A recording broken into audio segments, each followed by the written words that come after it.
उसमें का क्या?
Yeah, good afternoon to everybody.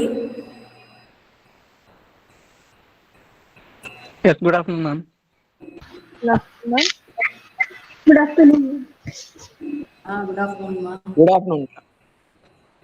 Yeah, good afternoon, sir. Already time is almost 3, nearing 3, but only today, everybody is knowing that today we have a session.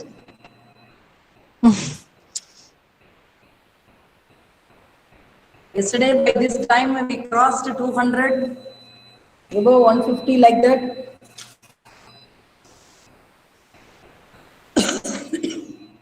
Ma'am, somebody are watching in YouTube, ma'am. YouTube. I believe so. Ma'am, good afternoon, ma'am. Very good afternoon, sir. Hari sir, today you are going to give vote of thanks.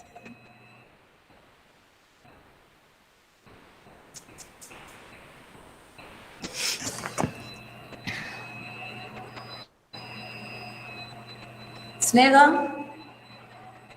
Devashakti. Yeah, are you watching YouTube ma'am. live? Yes, Or ma'am. shall I? Yes, ma'am. YouTube, how many of them watching? Ma'am, voice is clear, ma'am. How many of the participants are watching YouTube live?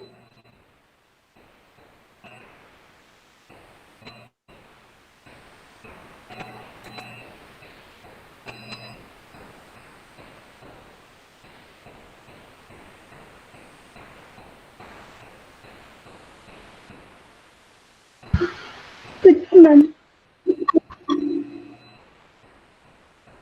Today they know the schedule, no? Yes, ma'am. Okay, shall we proceed? Yes, ma'am. Yeah, very good afternoon to one and all present here. And today is the fourth day. We have started on 2nd. Today is the fourth day session. Today we have a resource person, Mrs. Elilarasi Kesavan. She is the senior consultant, graduated with electronics and instrumentation from Amrita Vishwa Vidyapeetham, Coimbatore, with 10 years of experience in cloud computing and SaaS development. She is the ex-Infosys senior member. So today we have another lady resource person today for this fourth day session. And last time we had a good feedback about Mrs. Elilarasi Kesavan. Based on the feedback, we are encouraging and we are retaining people. From the phase 1 Ruza, and this is the phase 2 batch also.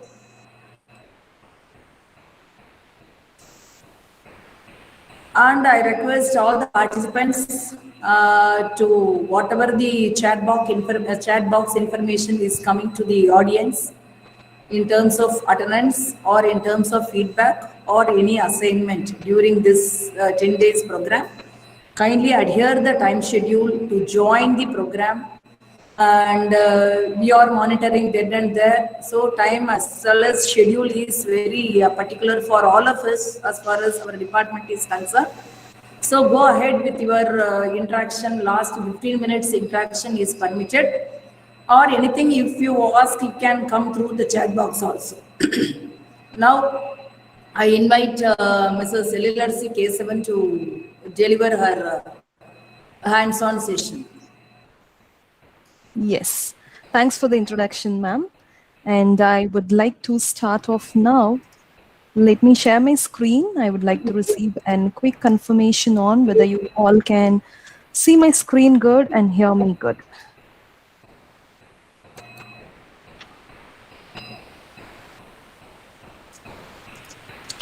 Yes. So, can you all see my screen? Yes, ma'am. Thank you for that. And I hope you can hear me good.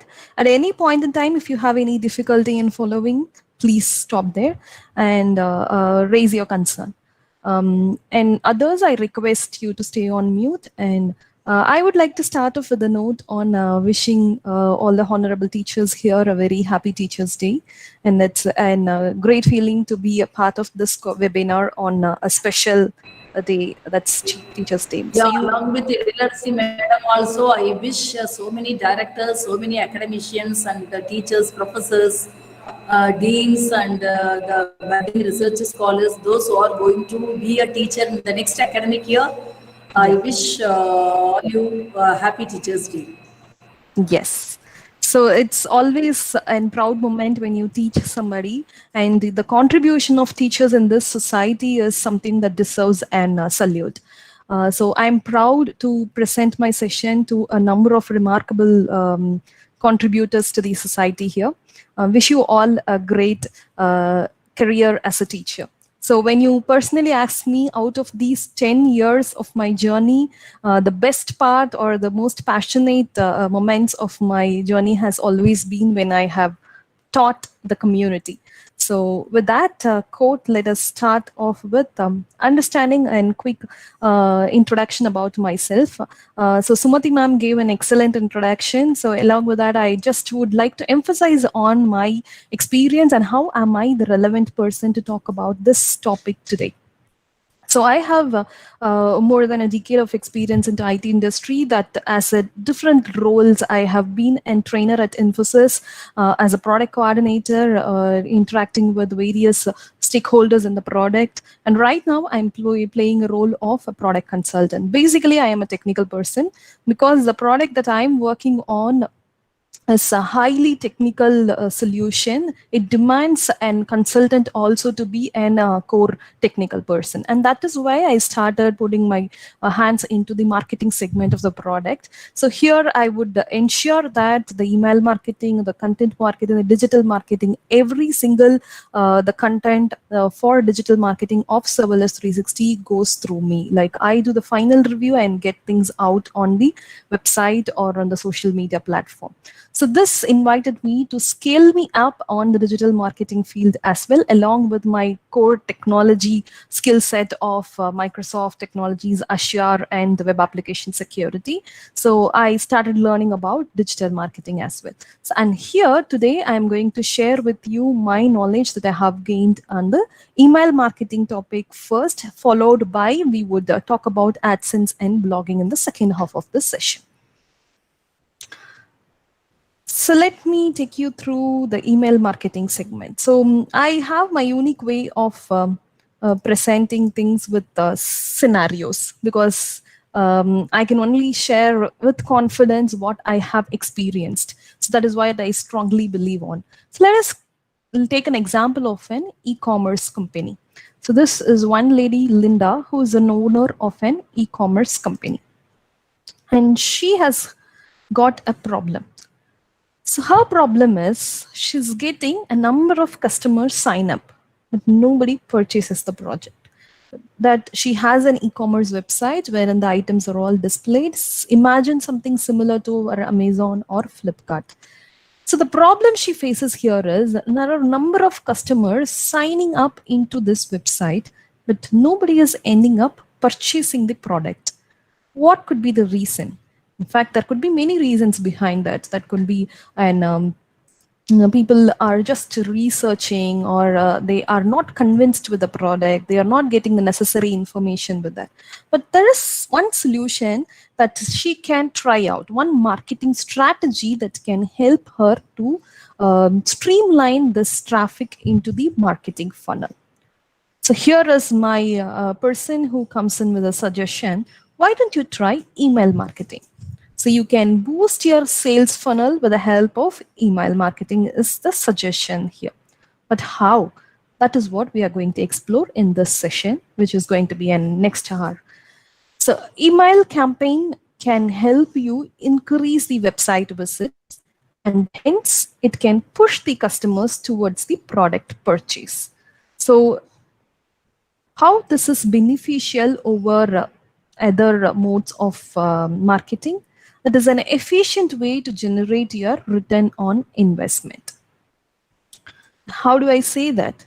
Is it expensive? That would be the key concern when I have to choose anything that any marketing strategy, in fact, because the amount of money that I'm going to put in, am I confident that I'm going to get it back? That is in question. Everybody who is choosing a marketing strategy or in the business should always think about.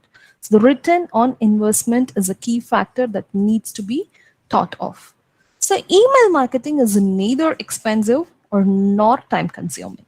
So you need not have a dedicated designer who spends hours together and efforts of a couple of resources to achieve this email marketing. So it is not time consuming at all.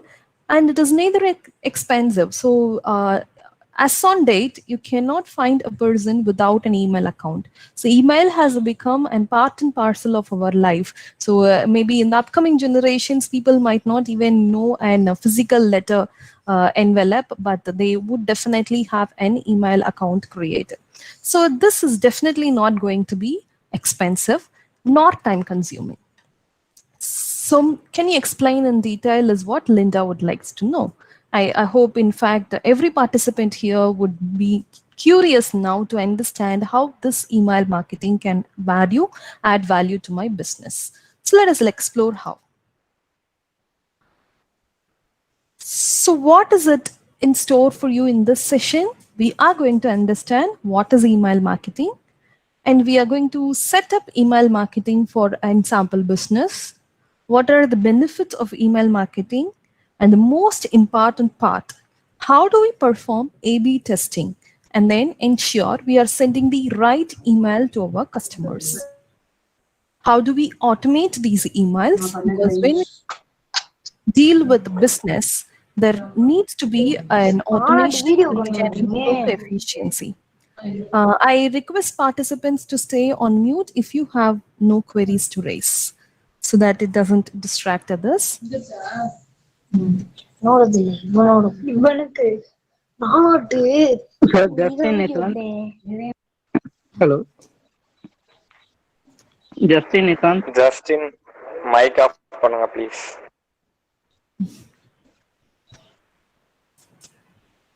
Yes.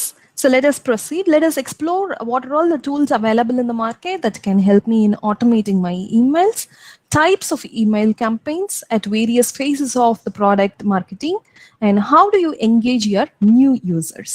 I'll also show you some demos on how do we do it for our product. Yeah. So let us start with what is email marketing. So email marketing is an effective way to convert your leads into sales by sending personalized emails to target audience. So it can also be used to remarket pre-qualified leads. So any organization will have a platform to manage your leads. Say, for example, a Pipedrive. So every sign up into the website will get automatically recorded into a system like Pipedrive, and you will have the list of emails who have signed up for your website. So with this target audience, so these are people who are interested on my product.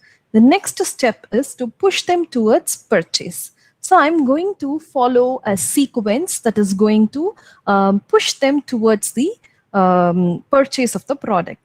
And this is a typical customer life cycle.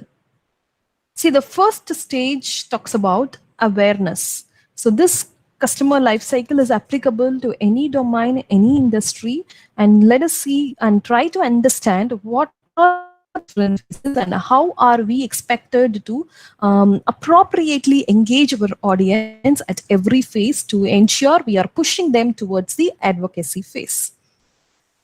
So the first phase is awareness.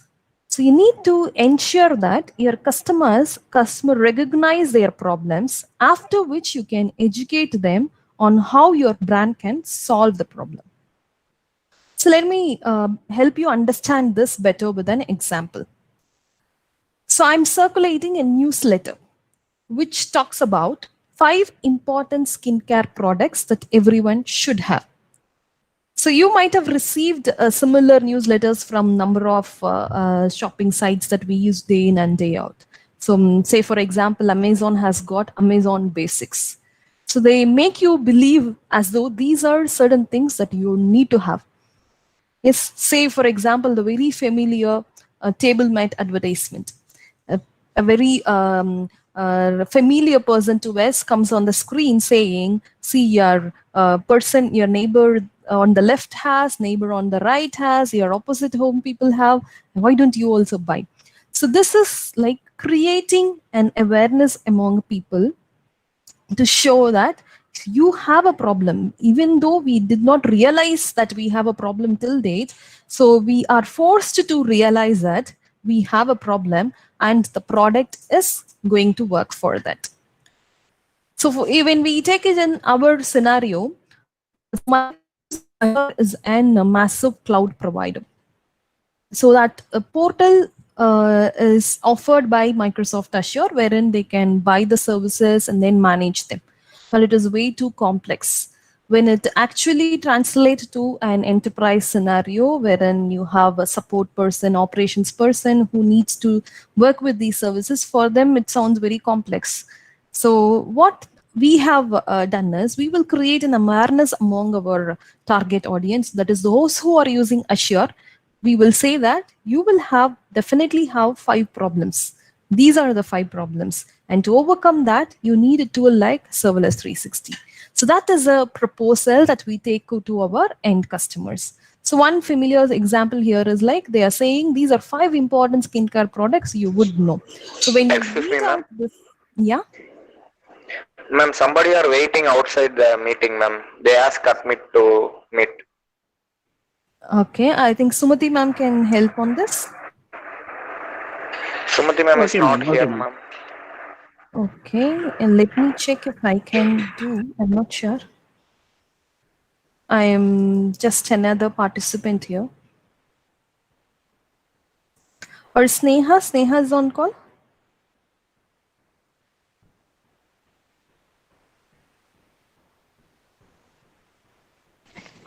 Okay, ma'am. I will inform to Snega, ma'am. Yeah, thank you. So should I continue? Let me, Okay, ma'am. yeah. So here in this familiar scenario, they are creating awareness among the audience by walking them through 5 skincare products that everyone should have. So probably this email should talk about a sunscreen lotion or an moisturizer, and they would talk in detail about how it is necessary if you are in a tropical country and there is a possibility of your skin losing moisture, and moisturizer would be required. So something like that would be a part of this email, which will create an awareness among the audience to let them know that they are in a trouble and they have a solution available that needs to be considered. So next stage is consideration.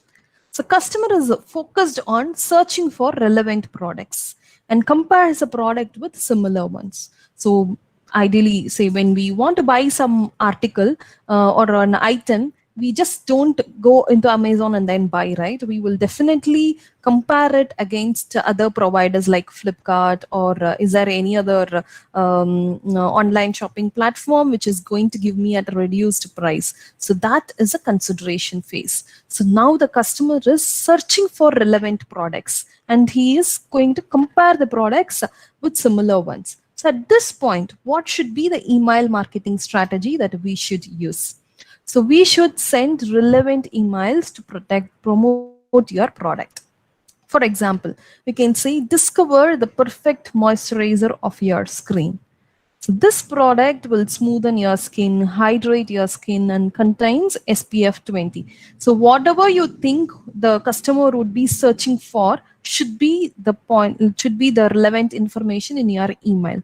That is, you serve him with that relevant information so he gets to like, you don't let him think too much. You say that this is a proposed solution, it has got everything that you want. Make him believe that this product is going to change the problem that he is facing right now. So now you have made him consider that this product is going to be my better option. So next step is to proceed towards purchase. So encourage your customers to purchase a product by giving them offers. So this, as a customer, we would have encountered this many a times. So we would get discounts via emails that would encourage us to purchase the product. So same thing would work with our customers as well. You can send out specific emails to those who have gone into this phase with a specific discount offer. So 20% off on this moisturizer till this date. So you are defining a timeline within which you are pushing him towards the purchase phase. So once the customer chooses that, yes, this sounds to be a very good offer and I'm going ahead and then purchase. The next step, he had successfully done the purchase. Next is you need to retain this customer. You have to nurture your relationships with your customers to ensure they remain loyal to your brand. So when we talk about an item that we use day in and day out, so we should the product should ensure that it is meeting the customer's need, where the quality is very important. Along with that, you through email marketing, you have to encourage him by sending appropriate emails that will make him buy more products of the same brand. So send email only to the active customers at this phase, that is who have already purchased some item to us. We are now giving them another email that says that exclusive offers just for you. So acknowledge their purchase credibility. Give them a combo pack of facial kit at just $39 and get a sunscreen worth $10 for free. So this we are going to give them specifically for the active customers who have done the previous purchase with us. This would encourage them. So wow, this brand is giving me something exclusively for me. So when I book a package with the Make My Trip, the next time when I engage with them, I'm going to get a special discount on that. So these are certain exclusive offers that you can give to your Vidya active Sagar sir, customers. 1 minute ma'am, sorry for the Yeah. interruption ma'am. Vidya Sagar sir, sorry for the interruption, we are presenting sir. Please don't present sir, click join now.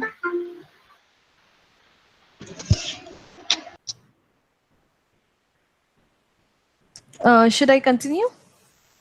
Yes ma'am, yes ma'am. Yeah. And I hope my presentation is visible to everyone. Yes. Yes, ma'am. Yeah. So once you have like from awareness, I have brought the product into their consideration, have made them purchase, then retain the customer by giving them exclusive offers. So what is next? What next can I do with this customer? You can convert this active customers into your brand advocates. So you can make them go and advertise your product with the rest of the audiences. How can I do that? So for which you will have to build and brand credibility. Like they should start feeling that, yes, this is something good. I'm supporting a noble cause. So I go tell my other friends also to do the same. So here in this scenario, let us Excuse me, see. ma'am. Yeah. Ma'am, that is not visible to PPT. Okay. Should I share it again? Yes ma'am. Okay, it says resume your presentation. Yeah. Thanks for letting me know that. Is it visible Thank now? you. Yes ma'am, yes ma'am. Yeah. Thank you. Yes, ma'am. Yeah, thank you. And so we are going to send emails that would give and brand credibility. For example, say read out this email that says that let's focus on saving lives today. I'm donating all the profits from the sales of my website's lip care product in order to educate the poor children. If you are interested, buy a lip care product from my website and help the needy. So this is going to give my end customers a feeling that this is a great deal of corporate social responsibility, and this brand, by buying the product from this brand, I'm going to indirectly contribute to this noble cause. So they would be more interested on buying and also advocate for your product. But in all, these are all just marketing strategies. It goes without saying that the underlying product that I sell should be of at most quality that I retain my customers. So that is a bare minimum. And when you have a quality product, you can target your appropriate audience, understanding which stage they are in, and you can push them towards the advocacy phase by appropriate email marketing. So this is how a customer lifecycle can be managed better with the help of appropriate email marketing. So how do I set this up? So what are the different stages in setting up this email marketing? So it doesn't happen like I open my email box, I start drafting and send it to my set of audience. It doesn't happen that way in business, isn't it? There is a stringent process that is being followed to ensure that we are sending the right email marketing content to our end users. So the first step would be to identify your target audience and create segments. So this itself is an massive part. Like you will have to identify your target audience.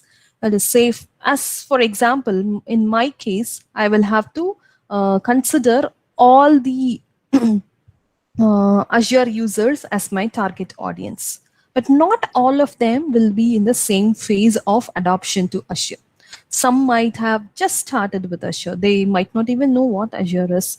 And they would need a lot of scaling up, or we need to nurture them to ensure that they get an awareness. So the customer life cycle we saw at the earlier phase would be ideal for me to segment my audience. So I get 1,000 people who are relevant to use my product.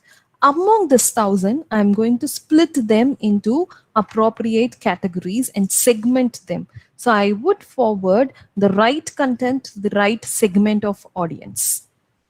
So anybody who is very new in Azure, I'm going to give them with authentic content that will help them understand what this platform is or enable their skill set on this platform. Say for example, when I want to buy an microwave oven, I get into Amazon, I start searching, but I'm not sure which type of oven should I buy. So I see that there are a lot of variants of events. It's an solo, OTG, and convection. So any company that has selling microwave events should be and trying to understand the trend in the customer search. So they should come forward to clarify my doubt on what are the different types of events available and which one should I choose when I need to buy the right one based on my cooking needs. So Amazon or the company in which I'm searching for the events might send me an email that clearly tells about what are the different types of events and which one to choose to bake a pizza or make a cake, which type of oven is required. So that is and sending the appropriate content to your target audience, and segmenting your audience will help you give away the right content to the right set of audience. The next step would be to create campaigns and set an appropriate call to action. So what is a campaign? A message that is being sent to an target audience is a campaign. And what is call to action? So in the message, you should have an click button or an sign up to this portal. That is a call to action. Requested demo, it's a call to action. That some action the user is expected to perform that would bring them to us is a call to action. So that should be a part of my email template, so that finally when I would get to know whether the person has checked out that email or not. Test your emails before sending.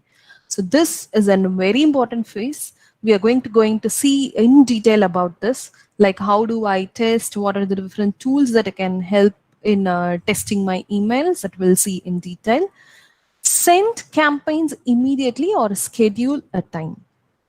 So this is also a very critical phase. So you define a beautiful message with all the standards adhered to, you put appropriate images, you have proper call to action, very good subject line, and it comes from a genuine person. All that has been taken care of. If you send it at the wrong time, it's not going to work. So Friday evening, when I send an official newsletter, people are going to shut down their laptop and then walk off. It is not going to work out when I send an email related to my technical product on a Friday evening, because people would already be in an mindset to approach their weekend, and that is not an appropriate time to send out an email on a technical product. However, if it is something related to their weekend plan, that would definitely work on a Friday weekend when was curiously looking for an information on how do I spend this weekend. Say I live in Coimbatore. So if I get an email saying the like best drive spots from Coimbatore within an hour, so I would definitely be interested in opening up and then reading it and then going through like executing the plan. That would be an appropriate time. So you have to schedule your campaigns based on your business nature, based on the target audience, and choose an appropriate time to schedule your campaigns. And last but not the least stage, you need to analyze the performance. So when we say analyze, there are certain key performance indices that needs to be measured for each and every campaign that you run. For example, the open rate, that tells me about how many people have opened my email. The click-through rate, as its name says, it is says about how much is a click, how many people clicked on the call to action placed in my email. Response rate, so how many people have already turned up, like how much has been converted into a business. So these are something which needs to be measured on a continuous basis, not just for one campaign. It has to be a continuous process defined in your organization. So these results would again impact in optimizing the campaigns. So based on these results, I would redefine my email campaigns and rerun them. In setting up my email marketing at a high level, however, we are going to see them in detail in the upcoming slides.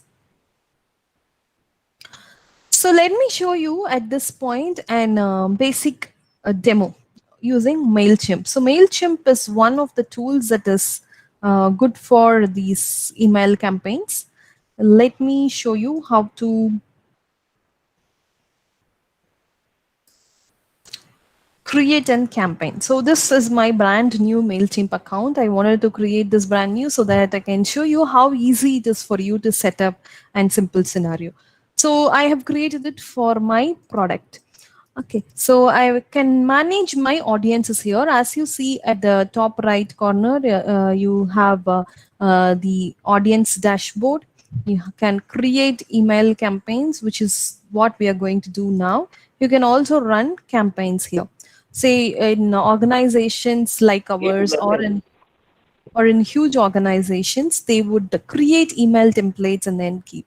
Say, for example, I might send a monthly newsletter like this, so which is going to consolidate all the work that we have done on this space over a period of time. So for every month, I would send one newsletter that consolidates what my team has contributed into this space. So this will have a specific template. So it has an top header, which holds the title of this email. And this has segments like a spotlight of the month, what was the spotlight of this month, and how many blogs have been contributed to the community from our technology enthusiasts, what was the webinar that has been done, what is the recording. As you observe, the single email has got a number of different variety of contents. So like there is an document that is being added, and here you have a bunch of blogs which are all with their links attached here, which are on the Azure integration space. This is to educate your target audience. And if you are in a different stage, that is, you are already aware of the technologies and you want to solve one of your problem, then here you have a webinar and you have a video recording link of it. The user can get into that and then explore what is being covered in the webinar. And here comes few tips. Say if you are an operations or DevOps person who needs quick tips on working with these technologies, that is also put in there. So this follows a specific template. Those templates can be very well created here. And you can manage your audiences. Say I can add number of audience here. I can export my audience either from an Excel sheet, or I can copy and paste my audience reports here. Say I can upload a CSV file, a comma separated values file, and then I can upload them. And I can segment my audience as well. So we were talking about audience of different faces, like who are new to the platform, the new signups, or who have been with us for 1 year, who have renewed their product later. Or you can also use the customer life cycle that we discussed to segment your audience, who are there in the awareness phase, who are in consideration phase. So we need to give them the right content. We can create audience and segments here, which can be used when I create an email campaign. So let me create an email campaign which says that serverless update, and then I begin to create this campaign. So what are all the various parameters a typical email would have? I need to mention to whom I'm sending. So here I have an option to import the contacts or pull them from my audiences. So if I have set my audience and segment in the audience category, the audience menu, you will have them automatically popped up here, and I can select them and add them into my tool list. And the from part should always be a genuine email ID, so that people would not get a robotic feeling when they look at it, like no reply at serverless360.com or support. So that are not going to sound good. So we are going to see in detail in this session on how should each and every field of this email should be phrased. So we will see that as we go forward. Let me just quickly tell you how MailChimp can help you with the various steps of email setup. So audience, you can set, you can draft your email templates, you can design your email as well here, and you can set an appropriate subject. And then you can go ahead and send out an email from the preferred email ID. So these emails are compatible with your social posts as well. So right from here, you can connect with Facebook, Twitter, or Instagram, and then post them there as well. And these emails can also be sent immediately or scheduled for a later, better time. So email setup is completely possible with MailChimp, and in fact, you have a lot of other tools in the market which can help you do them at ease. So with our equipped to perform various operations and ensure you can achieve the complete automation of emailing market setup. So now let us pay a little more attention to this phase. What does analyzing mean? So what is an open rate? It's a percentage of total number of recipients who opened an email campaign. Say if I have targeted 1,000 people and out of that just 100 of them opened my email, then that is a pretty low open rate. So I need to improve my email continuously to ensure that the open rate is high, because only then they've opened, they are going to look into my content. Only then I can think about the next rest of the parameters. So next is click-through rate. So as we discussed, we need to have a click-to action in your email message. Say for example, the newsletter that I showed you will have a call to action at the bottom. So try serverless 360 free for 15 days. So this is a call to action. That is our intention. You need to make sure that the user clicked on the call to action to perform this operation. Only then they move to the next stage of consideration. So they are going to try out the product, and then they might possibly get into the next phase of purchase. So it is the percentage of recipients that have clicked on the call to action in your email message. Response rate. It is a percentage of total recipients who clicked on the link of your email campaign and complete an action. So this three parameters. So then you might be wondering, should I have to manually perform these operations and then come up with the answers? No, not really. So tools like MailChimp that we just saw have got inherent capability to compute all these parameters for a campaign that is being run. So right now, I do not have any campaign that has already been executed. If in case a campaign has been successfully executed, you will see these values right on the dashboard. Open rate, click-through rate, and response rate would be spotted on the dashboard itself, which will give me the hint of what should I do next. So how are these email marketing beneficial than rest of the marketing strategies? This is definitely cost effective because even the MailChimp account, you can continue to hold it for free if your contact limit is within 2000. Only when you grow bigger, you might have to opt for other options, which would be a nominal price. Or else, if you want to keep it simple, or if you want to automate it by yourself, that is also possible. You have Power Automate solutions from Microsoft, or you have n number of automated solutions. But if you have a skilled resource team who can quickly build an application for you to automate, that is possible as well. Like from an Excel or CSV file, you can read out your contacts along with the targets and segments, and you can push out an email generated. Outlook itself has a number of automation options possible.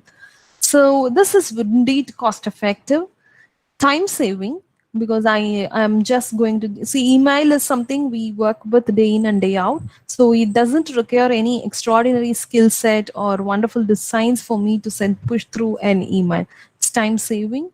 Real-time marketing, because you are targeting the audience who are active about using your application or with an intent to purchase your product. So this is in real-time marketing, less intrusive.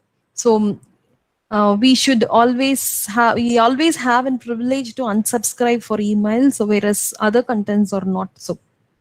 So when there is a digital marketing post, if you wish it or not, it stays in the digital marketing platform. Whereas this is very less intrusive, builds credibility, and increases visibility and the brand. Easy to track your return on investment. So when you continuously stay on, like every month, this particular date, I'm going to get an update from this product, which gives me all the knowledge that I require on this space. So this increases your visibility and builds a brand. So the people start thinking that anything in this space, I have a reliable source to look into. That is, in fact, the idea with which we started working 2 years back. Like we had a goal within our team to say that if people need authentic Azure content, we should be the person to whom they should come forward. So that was our intention, and we proudly say we have achieved that. So now we can see that our content works the best, which I will show you in the second half of this session. So in the email setup phases, we were talking about A/B testing. I was mentioning we will talk in detail about this as we proceed further. So now let us focus on what is A/B testing. So in email marketing, gaining high open rates and click-through rates will result in more website visitors and hence more sales. So that sounds really great, but how do we make it possible? That can be achieved with the help of A/B testing. And even this A/B testing is possible with the help of tools like MailChimp. So now let us try to understand the basics behind A/B testing. So the tool is going to be pretty much straightforward. You can schedule an A/B testing and then get the results on. But what are all the various parameters in an email that I need to pay attention to? How do I actually design this A/B testing? So these are the specific items that we need to pay attention. So what is A/B testing? A/B testing is a method to analyze which of the two email campaign strategy is most effective in terms of high open rates and click rates.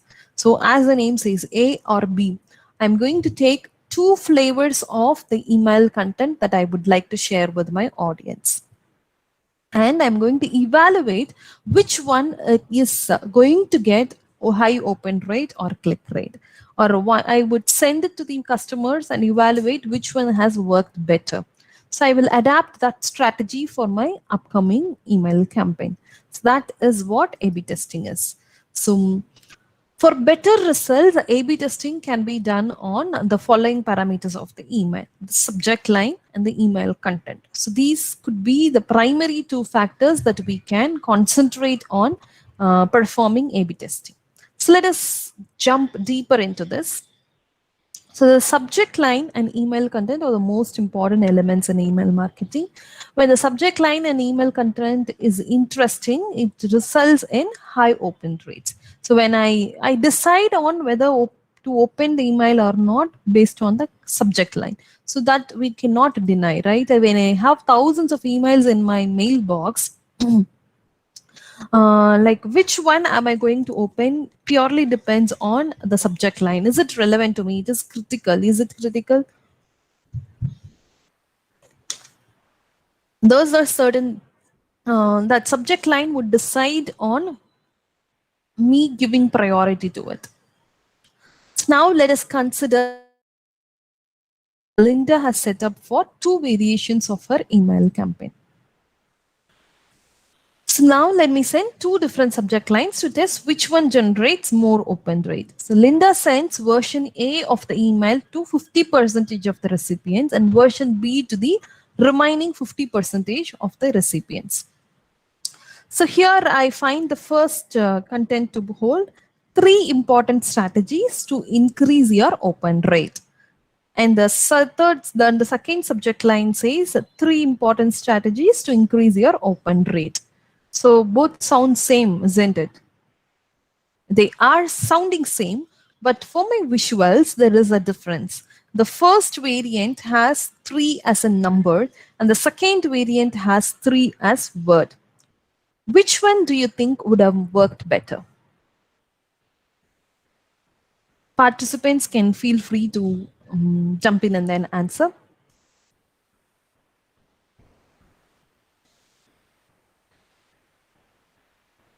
Hope all are with me.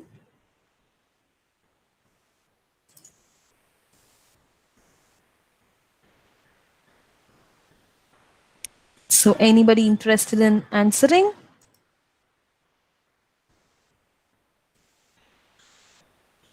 Which email do you think, subject line do you think would have worked better? Or let us look at it from our perspective. Which of these emails? Number 3 numerical is more attractive than 3. Yes. Excellent. Very good. Yeah, that works, isn't it? So yes, the number, yeah. So number will have a better open rate. That is more impressive as well when I want to. So usually even we use this strategy even for the webinars that we host. The titles, when we have numbers in the titles, it works better. Okay, so let us do the next one. Linda sends version A to 50% and B to 50%. The first variant has $80 today, but $90 tomorrow. The B variant has $80 today, $90 tomorrow. Which one do you think would have worked better?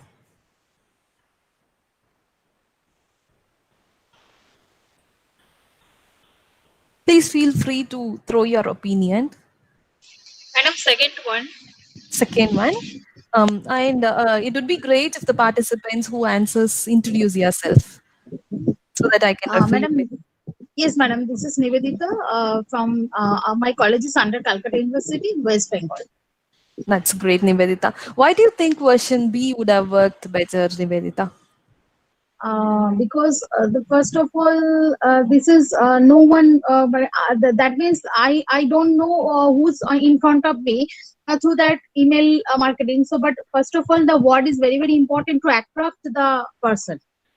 Okay. So that on the basis of that, I do this. I do think so. The second one is the more better. Is it because there is no negative word in that, the but? Do you find this attractive? Because but is not there here. Yeah, that is also important. Could be. Could be, right? So usually negative words doesn't get our attention. So when you say $80 today and $90 tomorrow, that definitely works better than $80 today and but $90 tomorrow. Thanks, Nivedita. And now let's see the third question on. The first variant says, oh, your prescription is expiring. The second one says, your prescription is expiring. Which one would have worked better? Second one, ma'am. Yes, can I have your introduction? Is I'm it in Reni the... here, ma'am. Sorry? I'm Reni here. Reni. I'm Reni here. As a banker, ma'am. Yeah. Hi, Vini. Yeah, second one would have worked better is what you feel? Because it means some Exclamatory tone in the subject. Yeah. Mm-hmm. But it is simply your prescription is expiring. Expiring. Simply, yes.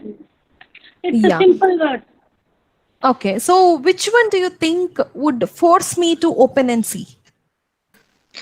I think the first one is good. I create, excuse me. Yes. Tell me.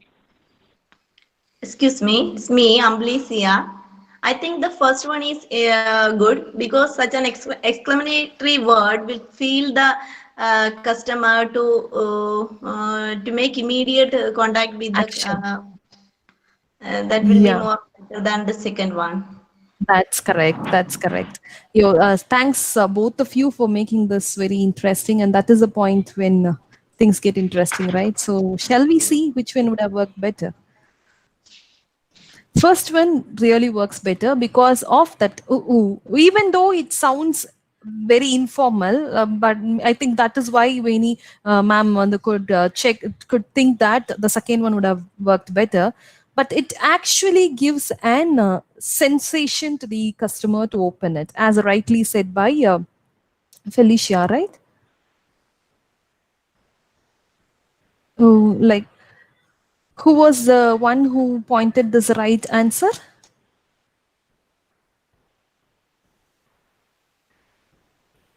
Okay, nevertheless. So that gives a sense of... So in order to keep improving your email rights, you need to do continuous experiments. So this has worked for a specific set of audience, but that doesn't mean that it's going to work for a similar different set of audience as well. So you need to do continuous experiments to arrive at what works for your business, for your audience. So that can be facilitated with the help of tools to identify which has worked. So we saw about the subject lines. So in continuous A/B testing, we can test various email elements of the email campaign. Say sender name, subject line, email copy, CTA, email design, image. All these various components of my email content can be evaluated with the help of A/B testing, and you can finalize something which works best for your group of audience. And let us see how all these parameters can be evaluated and how we can build our overall email content. So first, let us pick up sender's name. Okay, the first variant comes from sam@xyz.com, and the second variant goes from noreply@xyz.com. Which one do you think would have worked better? So first one is correct, madam. First one, right? So this has a human touch. So when I have no reply, I'm not going to bother to open it and then see. So definitely the first one has a better success rate.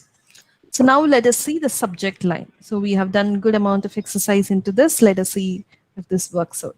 So in the first variant, we have a webinar within square bracket, which means it is a dynamic content that is picked up on runtime.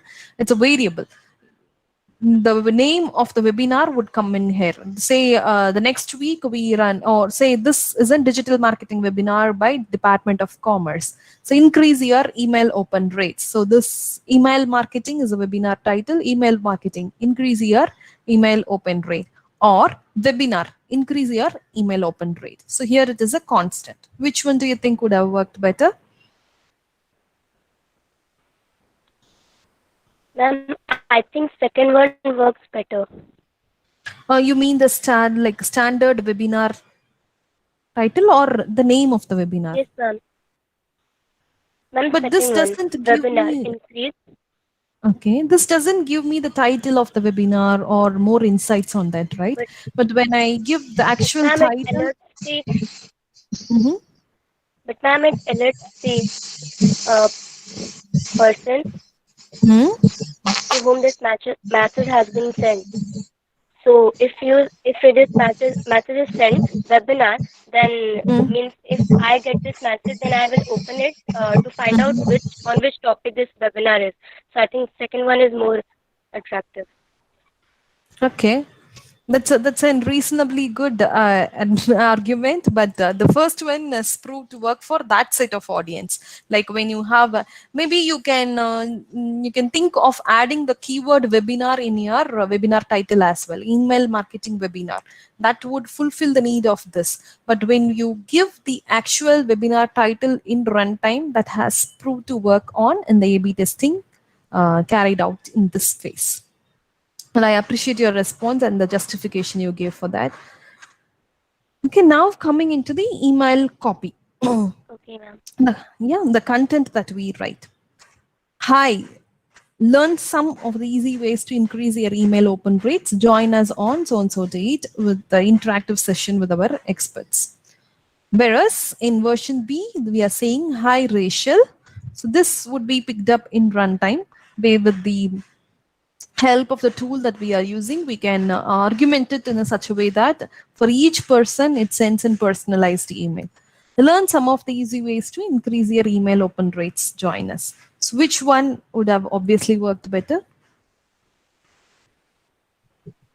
Second one, ma'am. Ma'am, second one, ma'am. Second. Yes. Yes, second one. Unanimous. Second one. Yes, ma'am. Second one, ma'am. Yes. Personalized, ma'am. Yeah, that's true. Yeah, I get a feeling, yes, this has been written personally to me. Because name is mentioned. Correct. Because name is mentioned Exactly. here. The specific person. That means I know he or she knows me. That is important. Clicking in mind. That's excellent. Correct. Exactly. That you all are exactly correct. So unanimous answer. Version B works Second one. best. Specific Second. Yes. Second one. That's right. So in this case, now coming into the call to action, which is save my seat. We are looking for registrations for this webinar. So that is our intention. So we should keep an button that talks about, that facilitates submission of registration to this webinar. So I have two variants of buttons here, save my seat in yellow and save my seat in blue. Okay. So this purely depends on the target audience. Which one would you think would have worked better here? Just wild guess. Who is best at colors? Blue. I think blue. Blue, ma'am. Blue. Blue, Yeah, ma'am. even I thought the same because blue is my favorite color. But this A/B testing says yellow worked better. Yes? orange, ma'am. Orange? Yeah, see, there is an orange fan. Orange indicate clarity, ma'am. Than blue. That's true. They say orange would draw people for attraction than blue. That's true. So what it tries to prove is we cannot judge on certain things blindly. Like we'll have to run the test, continue running the test so that you continuously deliver what is good for your end users. So now coming into the email design. So you can see the design of both the emails are very different depending on the size, the font of the text, the spacing, how do we organize the content. So all these would also define the success rate of the email. So here, when version A looks more clear, it's more readable, it's bold, and things are pretty much very clear, whereas version B is very timid and it's difficult for me to understand what has been put up there. So make sure that you're choosing the right font that would be convenient for my end users to read, and your content is also beautifully put together in a form that gives them better readability. So the font is all fixed, then comes the image. So using the right relevant images is also very important when we look into the email. So we should make sure the right choice of emails, relevant images are made use of in your email content. Yeah, so by evaluating each and every parameter in your email, arrive at the final output that is proven to work best for your target audience, and then schedule your email. So this is an over and over process that has to be carried out to ensure that the email marketing is effectively done. So the subject line, in fact, plays a key role in our definition of email. So we need to pay a bit more attention into the subject line. So here are certain things that proves to work with respect to subject line. Include number in your subject line. We just got this as a proof when we looked into some of the subject lines. Include emoji in your subject line. So this example says that according to Experian, subject line with emojis can increase open rates by 45%. Say you are running an shop like Ferns and Petals, and you want to send out an email marketing here. Just put in a flower emoji on your subject line. So that will give an initial instinct to the users to click and then see what is there in store for me in this email. Personalized subject lines for better open rates. Say, for example, personalized email messages can improve your CTR and open rates. Call through action, click-through ratio and open rates are improved when you have an custom subject line. Say, for example, personalized subject lines have been found to increase open rates by up to 50%. So make sure that you put in something very specific to them. So as you browse through internet, you would have seen there are emails or advertisements coming in based on our browsing preference. So that is based on an intelligence that is running at the background that picks up what do we search for. Yes, prefer a title case subject lines. So instead of saying the initial caps alone, you can use a title case. So this is also proved to work better because it draws the reader's attention better than a sentence case or lowercase. Watch the length of your subject line. So don't give an lengthy subject line which goes out of my mailbox. Typically, it is expected to restrict between 17 to 24 characters so that it sticks on to my mailbox and I can very easily read out what is the whole email subject is all about. So 70 to 24 characters is suggested to be the best. You can go to 25 to 35, that is good. But 36 to 48 is not recommended. It's just okay because it's going to run lengthy and people doesn't get conveyed with what you intend to say. Develop a sense of urgency. So this we saw, right? Hurry up. It's the sale is going to end. Your offer expires, limited time offer, limited stocks. These are some examples that will push the customers to perform this action or open this email. Then comes optimizing the email content. So we saw some tips for the subject lines. There are some ways to optimize your email content as well. Send content that is relevant to the customer expectation. So you should also keep in mind the life cycle that we were talking about at the beginning of the session. So you need to send the relevant content to the customer's expectation. Understand in which phase are they in. Appropriately segment your audience and serve them with the right content that would sound meaningful for them. Yes, use bullet points to make the content readable. So I showed you in sample newsletter how we have organized the content. So depending on what is their intention, you have bullets of information that can be consumed at ease. Follow a logical structure. So segment your content into webinars, blogs, and podcasts. So segment it in a logical structure so that it has to follow a same template so that people are aware of where should they have to look into for their necessary content. Use compelling images. In fact, we have a separate designing team who will come up with the images that you saw in the newsletter that we showed. So these are custom designed for this organization. So when you work for an organization, create images that are compelling, which are unique from, I should not have seen this elsewhere. It should be unique to this particular product that shows our brand significance. Prefer to design emails with responsive designs because people nowadays open most of the emails in their mobile phones. So if that shrinks in the mobile phone and things gets dislocated, it is not very good. So use responsive designs. Avoid grammatical mistakes. That's very important. It's very basic and very important. So any content that you create, you should not have any grammatical mistakes in it. Personalize your emails to the readers. We saw various ways how we can personalize. You can use a name to refer to in the email content. Choose the right fonts and colors for the email. Build a rapport with the customer by sharing the insights they value. And use recipient names in your addressing spot of the email content. Add a clear call to action at the end. So the clear call to action should be distinct and very clear, and it should serve the purpose of the particular email content. So these are tips to optimize your email content. So how do we automate these emails? You can trigger your emails based on event, date, or user behavior. So events are occasions.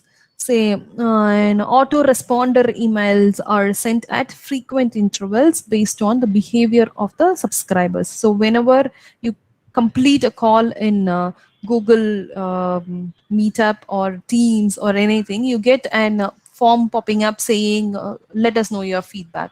Or when you complete an order execution in Amazon, you get an once the package is delivered, you get an email saying, please share your feedback. That would help us serve you better. So these are based on events that has happened.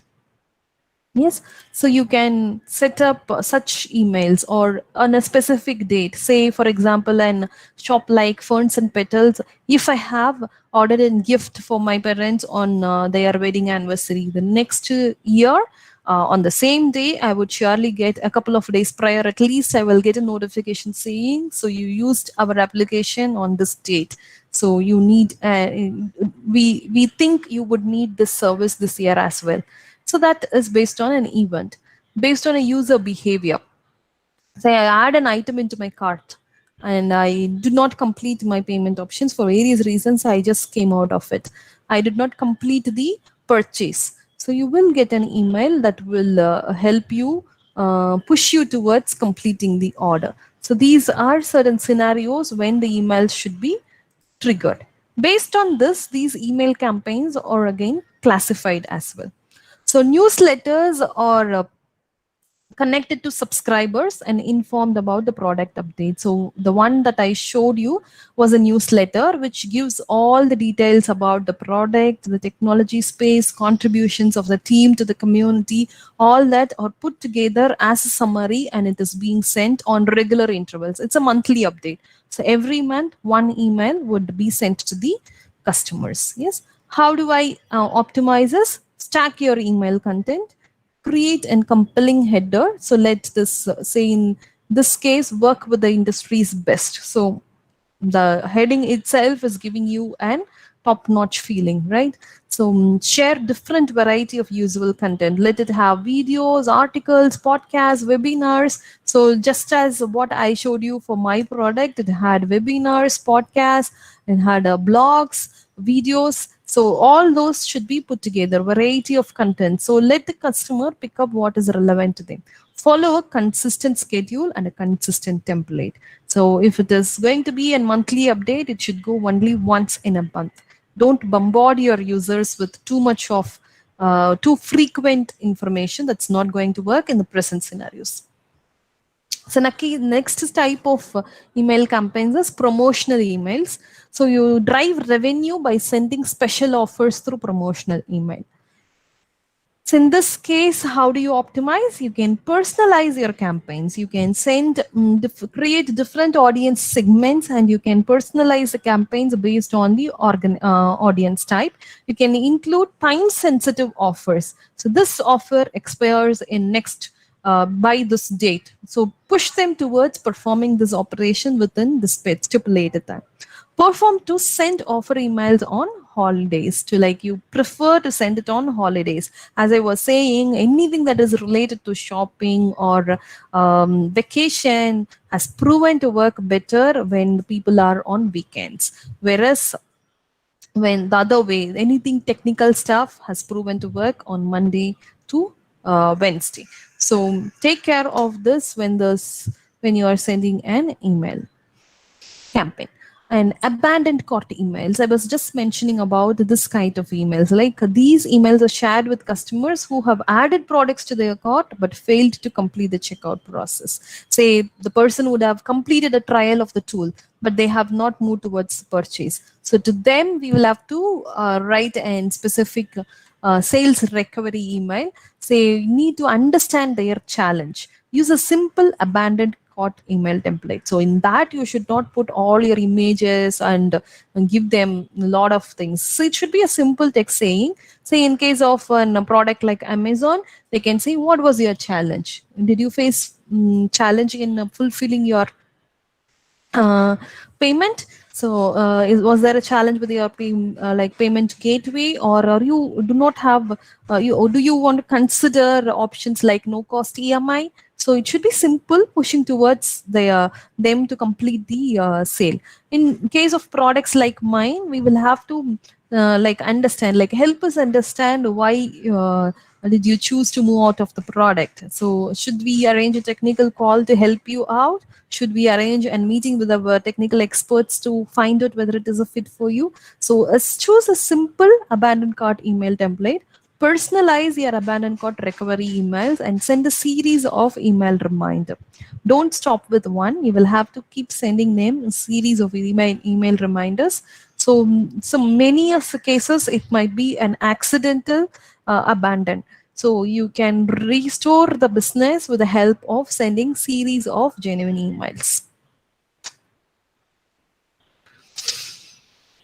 So subject line should have a personalization, name, referring you forgot to complete your order and you left something in your cart. Can we help? So such simple text should help them push them towards the closure of this particular sales. So second email can go as a gentle reminder because you have already said what you need to say. Now we are saying these items in your shopping carts are selling out quickly. Is this a gentle reminder? And the third sequence can say that 20% off on your cart, valid until this date, offer on your favorite product. See, they have already added it into their cart, which means that it's their favorite product. So the sequence of emails can push the customer towards purchasing the product. So the type of campaign is a re-engagement campaign. That is for the churned out users. How do you want to bring them back? It is a series of emails sent to inactive email subscribers. So they have subscribed, but they do not respond at all. Like, how do I boost my inbox placement ratio? So then there could be a possibility the email is getting into my junk, so they do not take any action. So how do I improve this inbox placement ratio? How do I optimize it? Prefer gamification to re-engage your subscribers. Say in this scenario, like prefer subject lines like we have been missing you, or did we do something wrong? Something that connects with your customers. Run a poll or competition to re-engage with your customers. So in this scenario, what they have done is, we would hate to miss your birthday, update your account. So it calls for some action for them to perform. Depending on the business that you are dealing with, put an appropriate action or poll or some campaign and get them engaged. How to engage with new customers, new subscribers. So when I newly registered to an account, I should get a welcome email, or you should send a welcome email saying, thanks for subscribing to us. Thank you for subscribing. And below is the discount code. Do not forget to use this code when you purchase on our website. A simple email like this, which welcomes the new subscribers, would do. And create a clear and compelling subject line. Thanks for joining. Here is what is on sale. So this is not very clear. Save on your first order. So they have just joined. This simple statement gives all that is necessary. It says that this user is going to perform their first order, and I have given you something in this email that is going to help you save a lot on your first order. So choose an clear and compelling subject line like this. So know the ideal time to message them. Yes, so receive 9 a.m. on a weekend, nobody is going to look into it. Whereas 9 a.m. on a weekday, it is going to work. This again completely depends on the type of the product that you are dealing with, on type of the business that you are dealing with. Avoid no reply sender name. Make it sound as if you are sent from a genuine person. So according to HubSpot, most customers do not even open emails from unfamiliar senders like no reply or support or anything that sounds inhuman, like not any humankind. Let your subscribers know your company's privacy policy. It should always be here as in your email content. So at any point in time, if your subscribers want to understand the privacy policy, it should be kept accessible to them. Personalize your emails, use the recipient's name, and then if you think the content itself adds a lot of value, when you say thank you for subscribing, thanks for subscribing and thank you for subscribing has a significant difference. So try to personalize your emails. Prefer attractive email design. Spend adequate time on putting your content in appropriate places and designing your email to be effective. And include an unsubscribe link. Though it has been talked about at the end, it is very important because in fact in countries like US, it's a crime not to put an unsubscribe link. Because it's just the freedom of the recipients to decide whether they need to see this email or not. And that is why email marketing is less intrusive. So you should have an unsubscribe link at the bottom of your email template.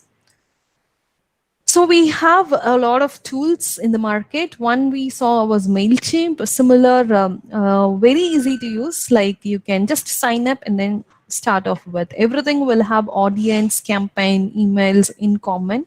And how do you evaluate the email contents? These are all very common among them. So we saw how do we create an email template in our demo. And here comes the checklist of and a whole summary of whatever we discussed till now. So the checklist says, create interesting subject lines as they boost your email open rates. Keep your content relevant and consistent with your brand. Check the sender name. It should come from a human email ID. Personalize your subject line and email copy text. Use the recipient's name wherever possible and try to connect with the audience through the tone of writing. Always include an unsubscribe link in your emails, which is very much necessary. Use A/B testing for better results. And this A/B testing should be a continuous process, not just once. You will have to perform this operation for each and every email that you intend to send to your audience. Use welcome emails to build good customer relationships. Segment your list based on the user behavior. So this completely depends on the kind of audience life cycle as an benchmark to segment your audience. Ask your subscribers to update their preferences. Include features such as countdown timers and live polls. So this will increase your interaction with the email content. Choose the right email frequency. This completely depends again on the business. So we chose a monthly newsletter because we wanted to consolidate all that happenings over a month period and then deliver it to the customers. Reward your subscribers. So you need to, and like anybody who is consistent or who is contributing to the high open rate or click-through rate, identify them and then reward them with exclusive offers. Create a time-saving email marketing schedule. So make use of tools available in the market like MailChimp or HubSpot to automate these processes and save time on creating your marketing schedule. Making email footer and header informative. So email footer should definitely have the privacy policies. The header should have links through the website or an compelling header. So make use of the header and the footer appropriately. Avoid spam filters. Measure and analyze results. So nothing goes without any measuring. So make sure that you analyze your results and then ensure you are doing it right, doing the email marketing right. So we understood what is email marketing. We understood the different phases of customers. How do we serve them with the right marketing content, email marketing content? How email marketing is beneficial than other kind of marketing strategies? How do we perform A/B testing? So we also analyzed on what are the types of email campaigns, newsletters, promotional emails, abandoned cart emails, or re-engagement campaigns, how to engage with the new subscribers, and what are the tools available in the market. So with this, we are coming to the end of the session, and I reserve few minutes to answer any queries that you have got. Hello, ma'am. Just I have a question. Not question. Yes. Just I want to know from. This is Nivedita from West Bengal. Yes, ma'am. Just any startup business. So in any startup business, email marketing is really useful tool and techniques for that kind of business. Definitely, Nivedita. Email marketing is very good for startups because you don't need to make much of investment into the marketing segment. Whereas when you pick up in social marketing or digital marketing, like running ads in your social media platforms will consume a lot of money. Whereas when you are working with a smaller set of customer base, which can be manually handled, you can go ahead and use the free versions of tools like MailChimp. But pretty much without spending any money, you can ensure your customers are engaged. Ma'am, I'm telling you, ma'am, for calling and all, for phone banking and all, there is a NDNC, do not call registration like that. Is there like anything for email marketing, ma'am? I didn't get your question, I'm afraid. Ma'am, Can you come again? for telecalling like that, there is NDNC, do not call registration. Right? Yes. Like that for anything for email marketing, ma'am. Yeah, you need to keep an unsubscribe link at the bottom. It is mandatory to have an unsubscription link. Okay. Thank you, ma'am.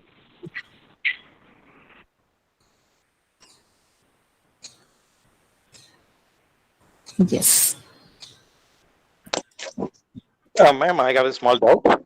Yes, Actually, I think the success of email marketing based on the right person's email IDs. Without having the right or targeted person email IDs, the entire concept going to be failed. Am I right, ma'am? That is very true, sir. Yeah, you need to target the right audience because that is the first parameter that we were talking about in the email marketing setup. Our target audience should be right, and you have to segment them appropriately. because even if we target 1,000 people, not all 1,000 of them need the same content. You will have to segment them based on the customer life cycle phase in which they are in, and we will have to give them the right content that it is required. That definitely decides the success of email marketing.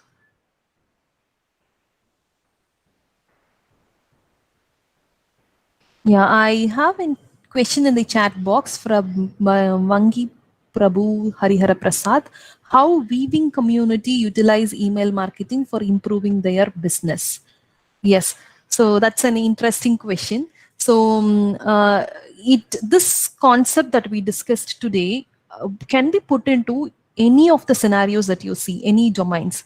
So weaving community, when you say, that is one of the basic needs of people living in the society. Say if your weaving business is restricted to a specific area, say for example, I take Sirumugai is one very famous weaving spot very close to Coimbatore. So it is an 1 hour drive from here.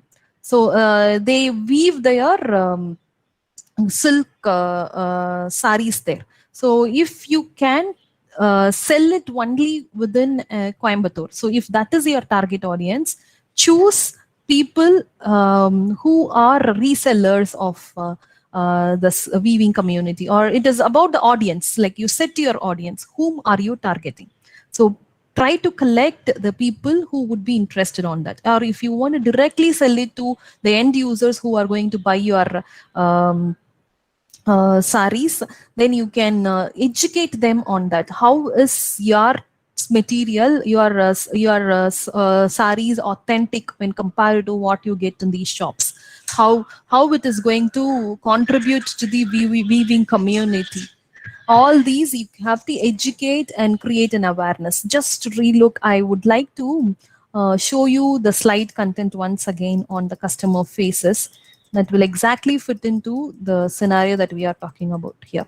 Not only just for the scenario that we are talking about here, this can fit into any scenarios that you can, any business that you can deal with. So let me present it again.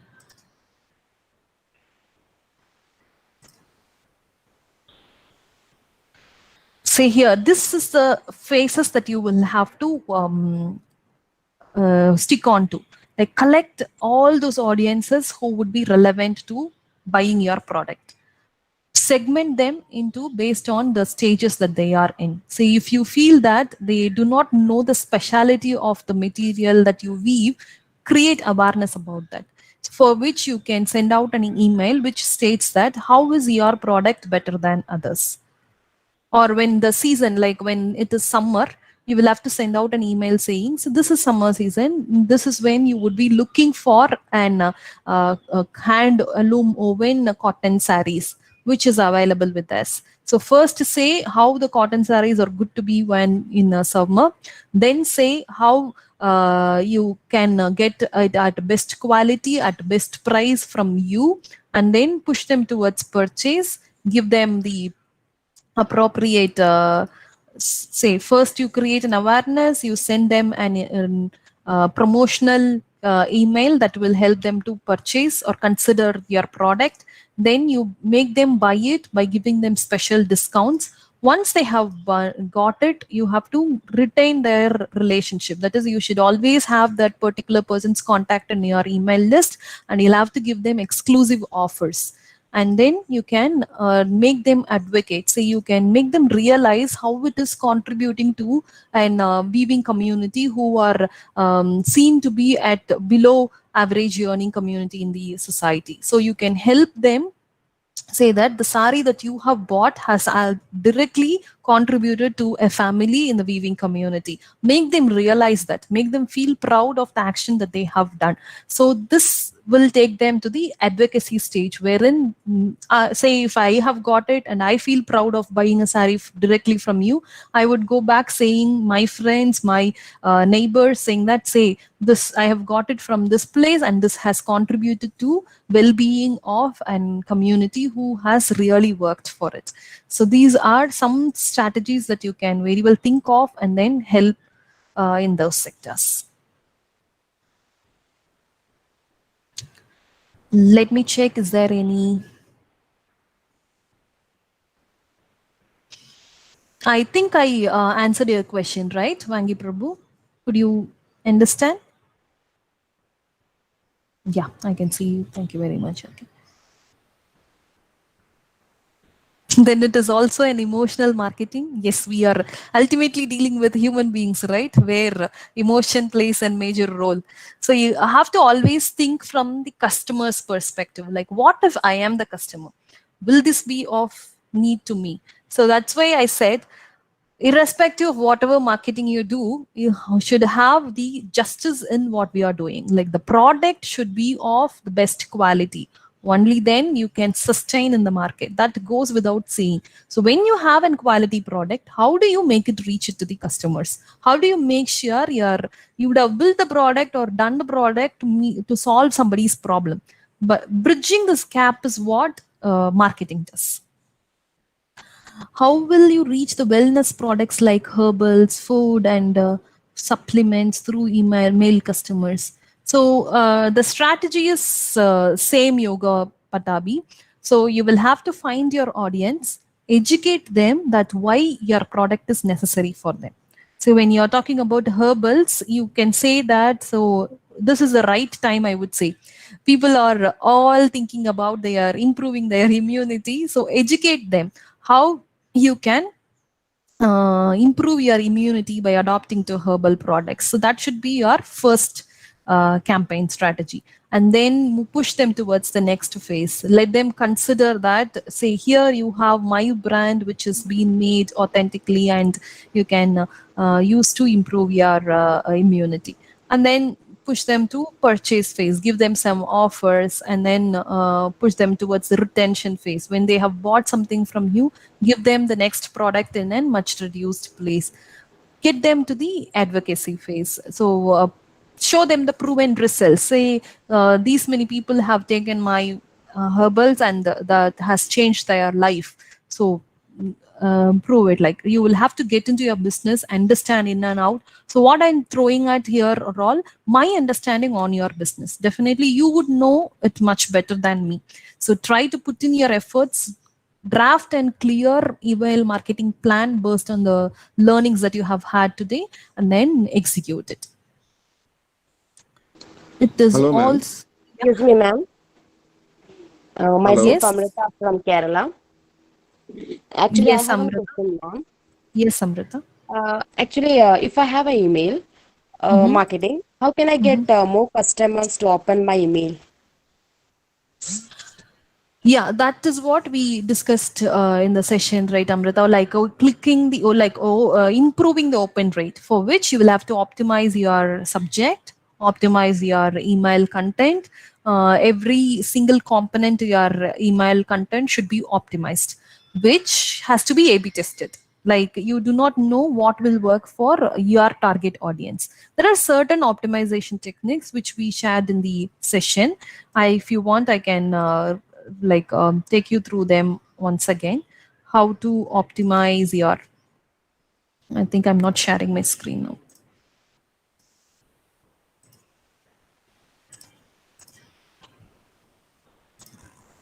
So here are how to optimize your subject lines, and say there are few proven techniques. Use numbers, use emojis, use a perfect title case. So these are certain techniques which has proved to work. So you can optimize it that way and optimize your email content as well. So these were the strategies that we discussed. Like, personalize your emails, use the right fonts, write the colors of the text, organize it in such a way, decide the frequency, send it from a genuine email ID, not from a random no reply or support ad. And of course, grammatical mistakes are not allowed. Put a clear call to action. So these things all work together to increase the open rate of your email, which needs to be measured. So if you are using tools like MailChimp, once you run a campaign, the campaign dashboard itself will show you what is the open rate and what is the click-through rate. So that will help you understand whether it is improving or not. And it also has the capability to run A/B testing. So you can create 2 variants of each email campaign that you want to send, and you can send it to 50% of your audience's version A and 50% of audience version B, and check how both the campaigns have worked. So which one has worked better, you can take it forward. So when you build your version A and B itself, you put forth all the learnings that we had in this session. How do you optimize your contents, and then create your version A and B so that you get an best outcome out of it. Hello, ma'am. Good afternoon. Yes. Yes, sir. Yeah, myself Shubhajit from West Bengal. I just want Yes. to ask, for a international education organization, how email marketing is more useful? Yes, international education organization, right? So Yes, this yes. is best appropriate for such sector, because the same here, like you understand your audience life cycle. Collect the it's like you can go into Google Analytics or Facebook Analytics to collect your target audience. That could be your first step. Try to get the people who are of a specific age group from the specific region, who would have graduated and who would be ready for taking up their post graduation, if that is the intended audience. I'm just throwing an example for an education industry. You can first collect your audience, you can segment them into categories, you can create segments, and you can give them an email campaigning content.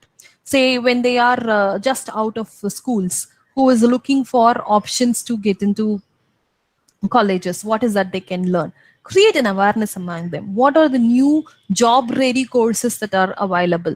Give them an insight on that. So you will have to choose the right time to do this. Say like when the 12th results have come, you will have to make use of that period, send them with the email content that will help them understand what are all the courses they can select further. So send an awareness email. So, and then tell them about your university, which is going to offer such courses. That is the next phase. Then push them towards like connect with them, or send them a personalized email. You try to join our university within this date. We will give you an what are the benefits that you get out of joining that your particular university over anything else. And the rest would be like give them, once they have joined, push them towards advocating the university to other people of their similar age groups. In fact, for the education background, it will work like within a stipulated time, it will work like magic. Okay, thank you, ma'am. Thank you. Yeah, thank you. What is the difference between Gmail and other email marketing? So Gmail is a platform for you to hold an email account, where email marketing is with an email account, you reach out to your target audience. That is the difference.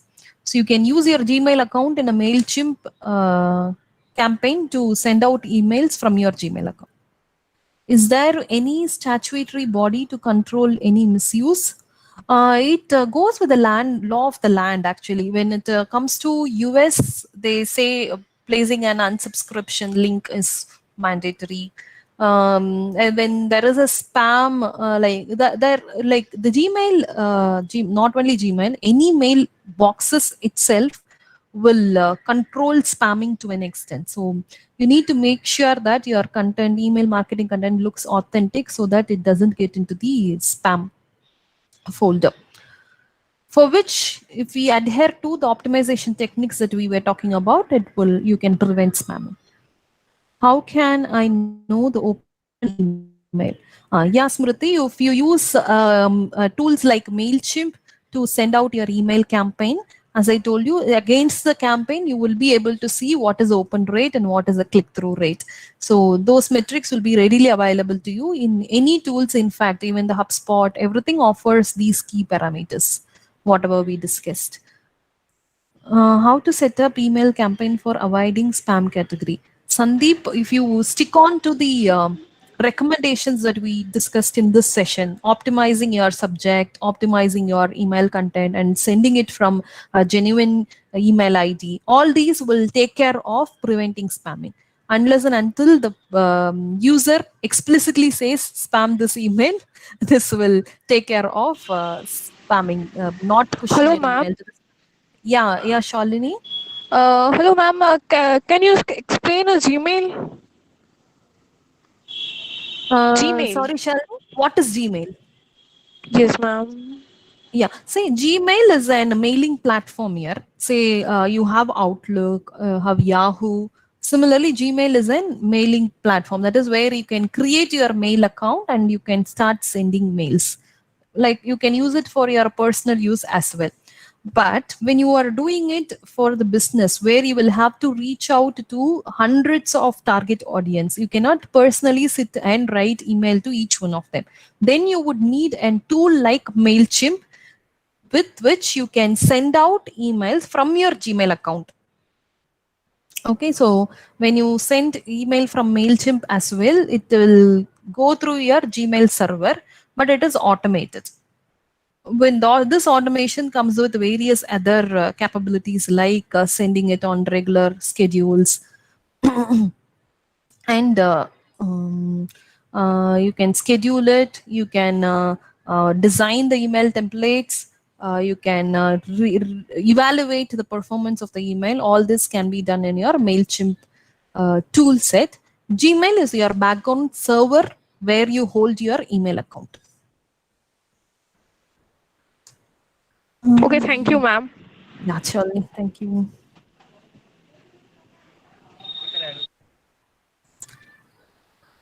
How can I know my email has been checked?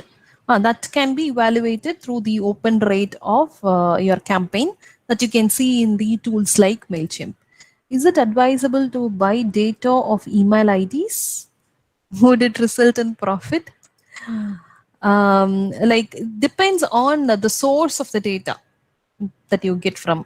Like even we get a number of, say there are conferences like Microsoft conducted conferences like Ignite, Inspire and all. It is an international conference wherein around 40,000 people would come in. So there are some agencies who would come up and then say I can give you the complete contact list of Ignite. So they will definitely be our target audience. We agree that. But how authentic is that data is a question here. So they can randomly pull in some information from LinkedIn and then give me. How do I authenticate that? Instead, what would be advisable is, say in our scenarios, what we would do is we attend those conferences. So I have represented my product at Orlando at US. So that will give me the authentication to access the participants' information. So you will have to pay for the presenting your product there. You will have to pay for your travel, accommodation. That is all there, but still you get the authentic source of information. So that depends on the source of the data. Would it result in profit? We cannot guarantee unless and until it is from a genuine source. What are the ethical issues in email marketing? So we should make sure that we are not intrusive. That is very important. So when a person finds intrusive, the maximum what I have seen is they would spam you. But there is also another ethical issues is like certain attacks, that is security attacks like clickjacking happens through emails. So we should make sure that our that is concerned only with those who are sending clickjacking attacks. They would try to traverse the users to an not genuine websites and try to get the sensitive information like backing details and all. So those are certain ethical issues with email marketing that I have seen. So we should be careful when we get an email marketing email and when we click on that. Yes, you can use your Gmail account in your email marketing. That works well. How can we get our target email? Say, depends on your business. So one scenario is, I said, you can attend conferences, you get the participants list that will give you authentic list of target audience. Say if you are one of our participants raised a question, how do I connect with the customers of my weaving community? So anybody is a customer of an weaving community. So if you are restricted to a locality, you can go to Facebook Analytics. You can get people who are filtered by age. So if women is the only one who is going to use your products, reduce the target by women, pick up the contacts. So we have a lot of authentic sources. LinkedIn, any social media platform can give you authentic source of target audience.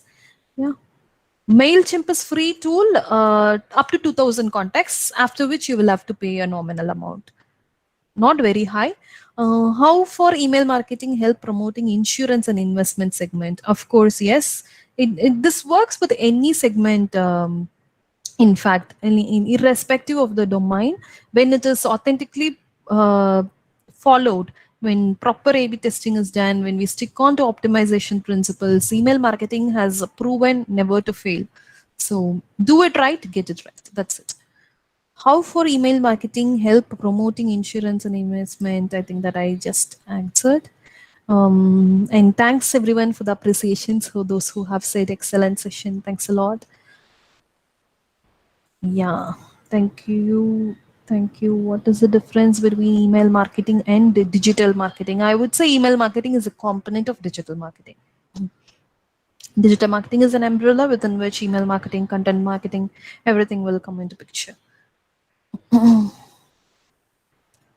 Okay, I think we have come to the end of the session. Shall we take a short break and then catch up at 10 minutes? Yes, ma'am.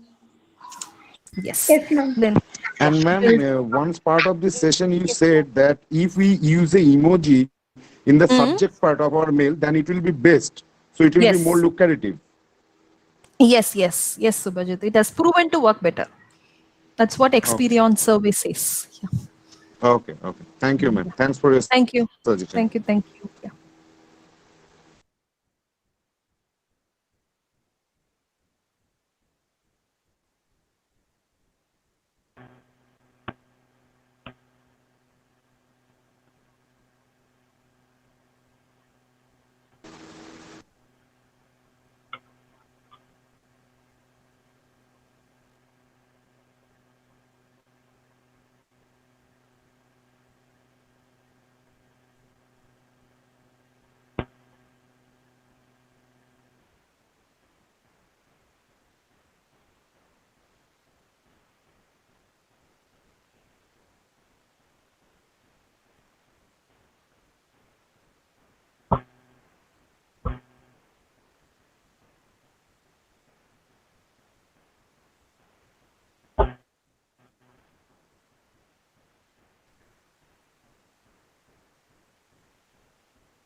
So is everyone back?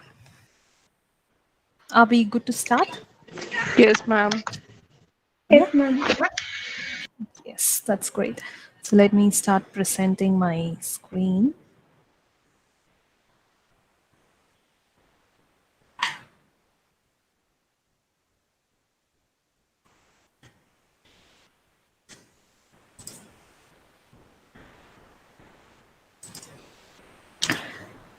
Okay. So our next topic revolves around blogging and Google AdSense. Okay, to go ahead with this, I would like to show you some real-time scenarios as examples to understand what is blogging and how does it make a difference from an individual and to an organization. So blogging is like web plus log. So you keep logging about information in a website. So that becomes blogging. Let us see. Here is an enterprise like Make My Trip, very familiar to all of us. So when you get into their website, they will have a dedicated category for travel blogging. So that talks about a number of places around the world. So when you see this particular blog is about 5 inspiring romantic things to do in Portugal. So this is very relevant to the business, their business. So they need to promote travel across the country. So they come up with blogs that will create a kind of curiosity among the users. That is, when I read through this, I would add Portugal to my travel list. So that is an intention behind them blogging. So they have the content properly organized. So let us read through the first paragraph of this blog so that this would be of use as we proceed further, trying to understand the basics behind building your content. Yeah. Let us read through this first paragraph. Want to surprise your significant other? Planning the perfect romantic getaway? Going to propose your partner? Whatever be the reason, Portugal is a perfect destination to take your romantic trip a notch higher. Let's have a look at 5 one-of-a-kind romantic experiences in Portugal that will sweep you off your feet. So how does it feel when I read this particular paragraph? It just takes me into a world wherein I start imagining how do I have to take my partner there and how good it is going to be. So that is a kind of connect that you will have to give to your readers when you write in your blog. So how do we achieve that? It is all new skill of building your content that we'll see in detail. But before going there, let us try to understand how various sectors in industry use these blogs to connect with their audience. For a better understanding, I would say that blogging is a medium of staying connected with your end customers when it comes to business. There is another part of blogging as well. See, I simply get into Google, I say, sharks in Bora Bora. Okay. I land up into an page. Smart to Travel, which is being ad promoted, and Travel Croc is one which I have already visited. So this is an individual blogging. So this is related to a specific person. Why did I actually come up here is to show you about the blogs that you see here. See here, this is Tribe is an ad that comes into this page. Yes, so this SEMrush is an ad that sees that is being brought into this part of the page. So what is all these going to give my actual page owner? That is what our AdSense, the topic AdSense talks about. So Google AdSense is an way to turn your passion into profit. Say if I am an traveler who loves traveling and I love writing about my travel as well. So I can start my own blog. You have platforms that will make your life easy, like WordPress, or WordPress is termed to be the #1 individual blogging platform. You can just create your free account and then start writing your blogs, provided you do not want a domain, or if it is you just want to keep it simple, it doesn't cost you at all. Like you can start publishing your articles there. But to make money out of it, you need to have a dedicated domain for yourself, but which you can buy it for as less as 99 rupees, and then like put in your domain and start earning money out of it. So now I can understand, sense the feeling in the audiences, like you really mean making money? Yes, you can really make money out of your own blogs. But which is going to be a lesser part of this session, but I'll tell you that interesting bit at the beginning itself. So Google AdSense can help you make money out of your blogs. How? Well, like once you are come up with a good article. So if you remember, I searched in Google search and I landed up in this article, which came in the one among the top 10 lists of Google. So to come in here, you need to do a good amount of work. Okay, so that goes without saying. How you can plan that is using tools with Google itself. Say when I have, this is something called keyword planner. Say I can say I can add a keyword theme here. Bora Bora is a keyword that I was searching for, right? So when I type the keyword, I get an potential target audience. So I can search by keywords like this. So where is Bora Bora? So that would increase or add my. So this tells me a hint about what is being most searched in Google. Okay, so this keyword planner comes in handy. I need not pay anything. I can just make use of this. This can help me to think about potential audience size. So if I'm going to write a blog on this topic, this is the traffic that I can expect. And you should make use of the keywords that can draw attention in your article to make sure that your article ranks on the first page. So once you have successfully made your article rank on the first page, then you can create your AdSense account, which is pretty much simple. You just have to give the URL into the AdSense account and then say you allow ad. So write ads for your audience. So if somebody searches for a keyword in Google, lands up in your article, sees this ad and proceeds to purchase through this. So if I click on the SEMrush ad and I sign up, and this adds an money into this particular person's wallet. As simple as that. So coming up with the authentic content is what matters here. When you have the right content and when it gets ranked in the first page, then you can earn money out of it.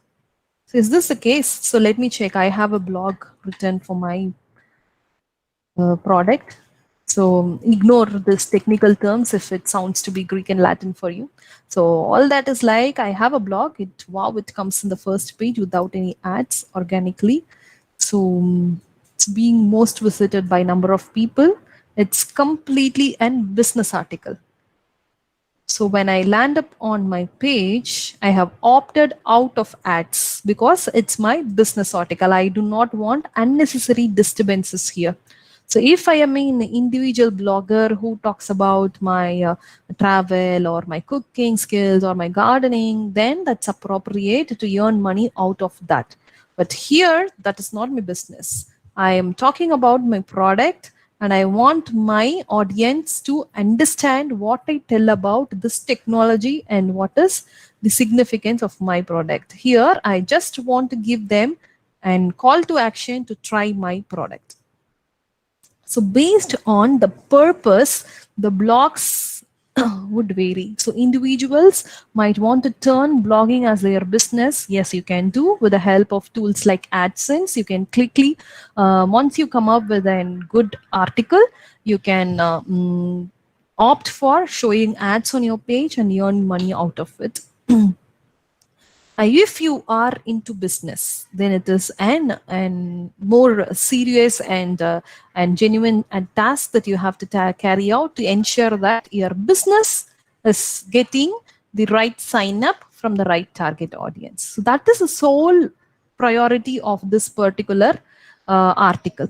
So whereas there are certain segments like Make My Trip for whom there is a primary intent, that is they would make you to sign up for their email subscription, or their intention is to make you a subscriber, whereas it is also okay for them to earn money out of relevant ads.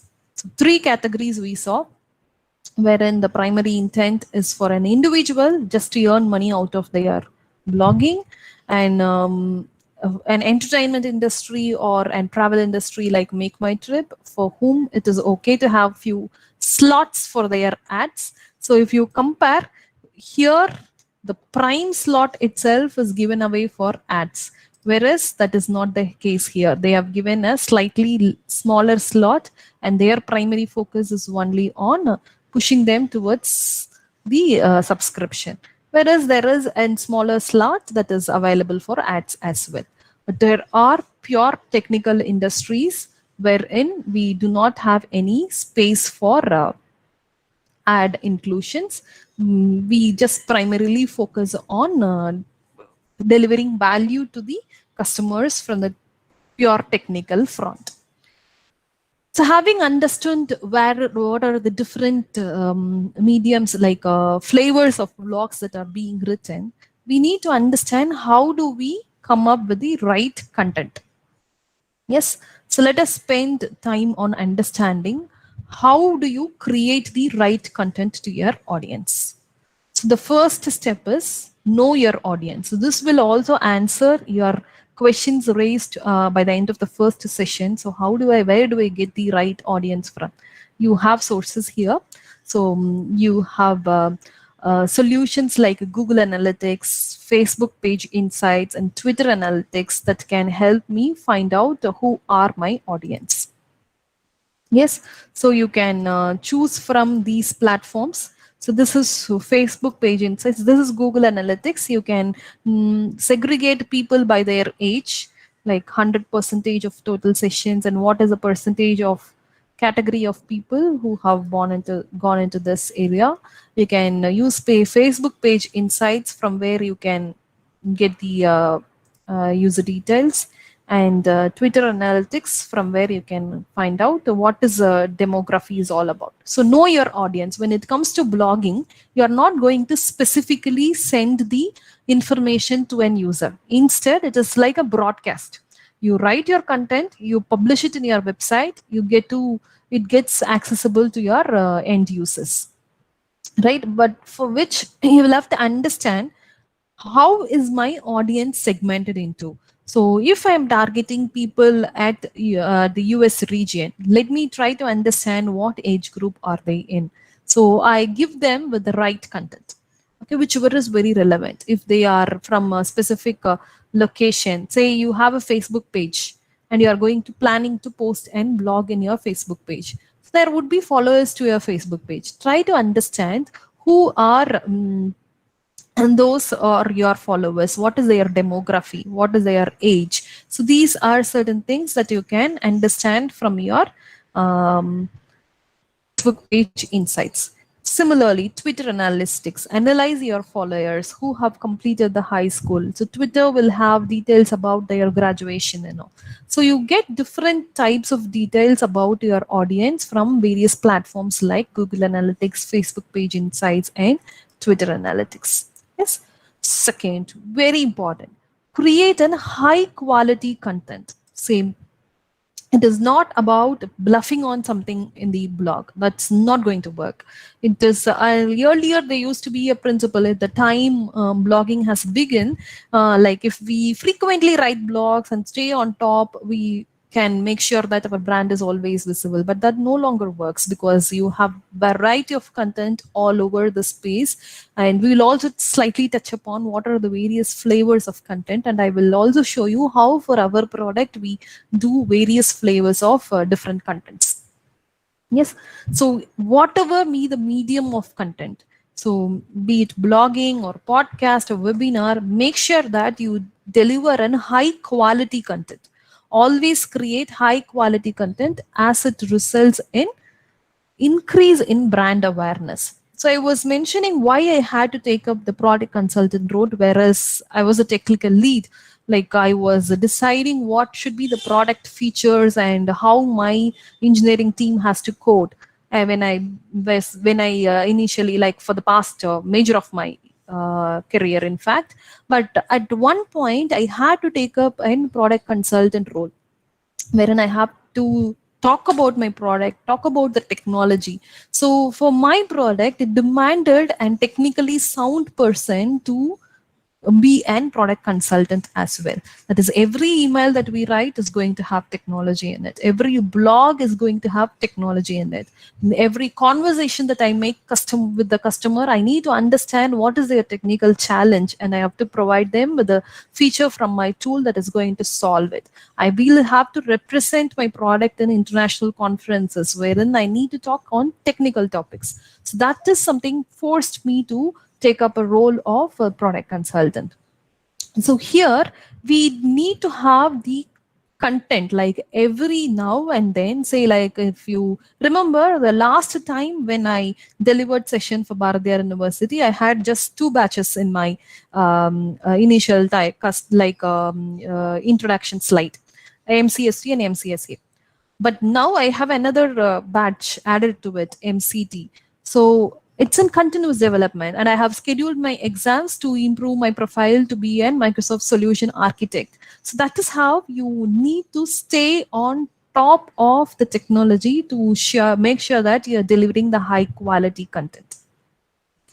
So this will in turn translate into increasing in brand awareness. So over a period of time, say when I now go into Google, I'll show you what it has earned us. Like when I get into Google and search for an Azure technology, say I am on Google page, I say Azure Service Bus is one of the most used queuing mechanism in Azure, Microsoft Azure. I'm actually searching for Microsoft's page, but what I'm getting is an My Products page. So this is what how a content can do wonders to your product. Over a period of time, when you keep delivering authentic content, so not only just Service Bus, go search for Logic App. You'll definitely find My Products content in the first page. So which means that there is an brand awareness. Anybody who is searching for these keywords or landing up on these pages, which has proven to give the content they want. So that is how you will have to build an authentic content that would add, that would give an brand awareness. Increase in traffic and social media shares. So every blog that we write, we will have an social media promotion plan that has to be sent to the community groups in LinkedIn or Twitter followers and the Facebook pages. And this would improve your website ranking. When you have a high quality content, there is something called domain authority for every website, which will increase only when more and more people use your website and that proves to be a genuine content. So this would improve your website ranking. It improves website dwell time. The people spend time in your website will increase when you have an high quality content as blogs in your website, and in turn will gain leads. So that is the reason why organizations will have a dedicated blogging section within the websites to make sure that the right contents are delivered to your customers. But how do I ensure that the blog that I write is of high quality? How do I do that? So it is never an one-man army, right? So brainstorm topics and terms. So we have a clear plan for at the beginning of every quarter. We have a team of 4 people. We sit together. We try to analyze how what has been the trends in this technology, what has newly been announced. Let us pick it up. When nobody has talked about it, let us talk about it. Let us try it out, experiment it, like record the failures and how to overcome it. So brainstorm and identify the topics and key terms. Use the keyword research tool to gather results. I just showed you the Google keyword analyzer that will help you. Say if you see that Azure Service Bus is the topic and you want to bring in about dead lettering. So, or let us take a Make My Trip example. When I say that Portugal is a travel location, try to find out what all people try to search about Portugal. See, when you try to do it in the keyword planner, it will help you, suggest you with other keywords. Say the moment I say Portugal, this is my theme. Okay, when I say Portugal, it will start suggesting about other keywords that will also help me increase my potential audience. So when I did Bora Bora, you could have seen Bora Bora or Four Seasons Resort Bora Bora Islands, okay, or Bora Bora. So this tools like this will help me plan my keywords. Similarly, we have identified tools for we have identified keywords for our tools. Say I'll show you for examples. How have we done an background analysis to identify what is necessary? So here is an sample work that we have done, wherein we have identified keywords that would work for our product. So identify such keywords and make them be a part of your blog so that it becomes most popular.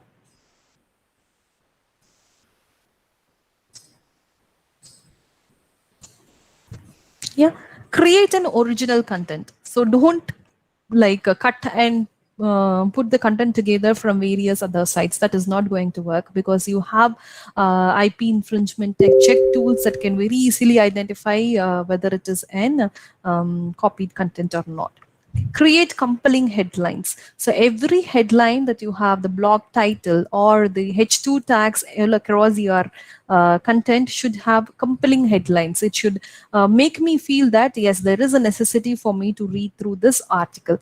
Give valuable content to your readers. Make sure that you are teaching them something that is going to be a key takeaway for the rest of their career.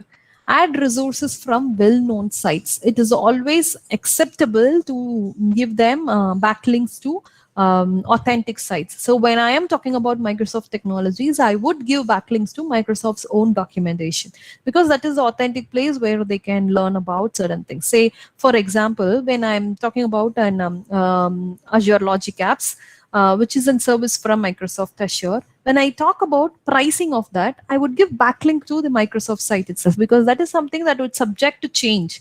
Why do I have to place and content which is subject to change? That will make my blog obsolete when the content has changed. So you can give resources to well-known sites on that particular topic. Create engaging and thought-provoking content.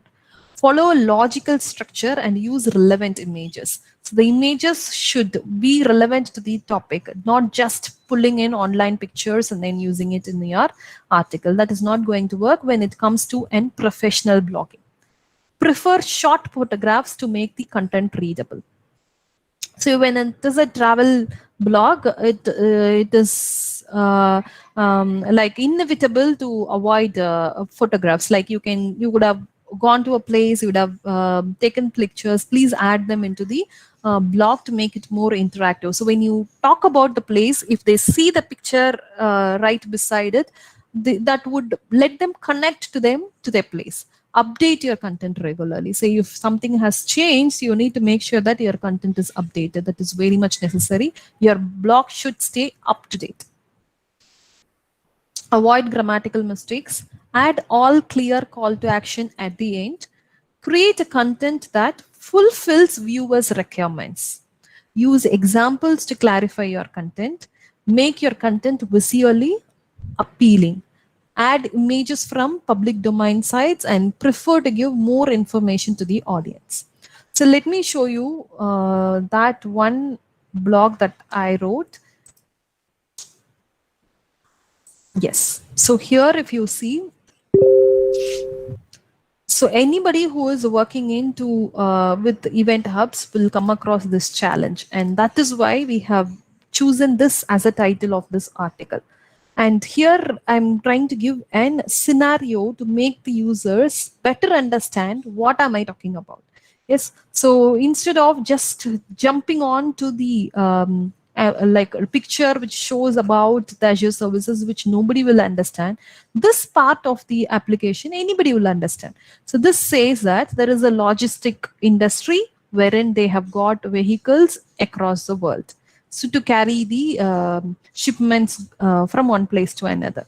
So these vehicles need to be tracked in real time, and there are various things that I need to measure on them. What is their fuel? What is their engine idling state? What is the delivery status of the shipments that are sent through them? Tracking. So these are certain intentions behind me building this system. So now I'm slowly taking the user, I'm introducing them to a familiar scenario, taking them into the technology behind it, and then slowly say, how can my product help them in monitoring this system? So this is a specific flow. So we stick on to this flow. This has been tested and proven to work. So we will introduce the user to a scenario which they are very much familiar with, then connect them with the technology behind it, and then show how my tool can add value to that technology. So that is stick on to a specific pattern, organize your content, start strong and end strong. That is very important. And say the introduction should convince the user to go through the rest of the article. And the whole body of the content should have a proper sequencing, organization of the thoughts and content put in the right way. You should have appropriate images that connects with the content that we are talking about. And the conclusion should be strong enough with an call to action. So if you see here, the conclusion says how this tool is going to be of helpful, and a clear call to action which says sign up for free. Yes, so this is how you will have to organize your content when you are creating a professional blog. Then the third step is consistently run A/B tests. So this A/B testing should involve, like for email, we saw a few parameters like subject line, email content, its images, font, everything. Similarly here for a blog, you will have to have an A/B testing on the images that we use, content length, sign up forms and CTAs. So these needs to be A/B tested. Use different variations. Write a blog of length 2000 words. See what is the conversion rate. Again, just like if you have hosted your blog in WordPress, the WordPress itself has like features to calculate the conversion rate.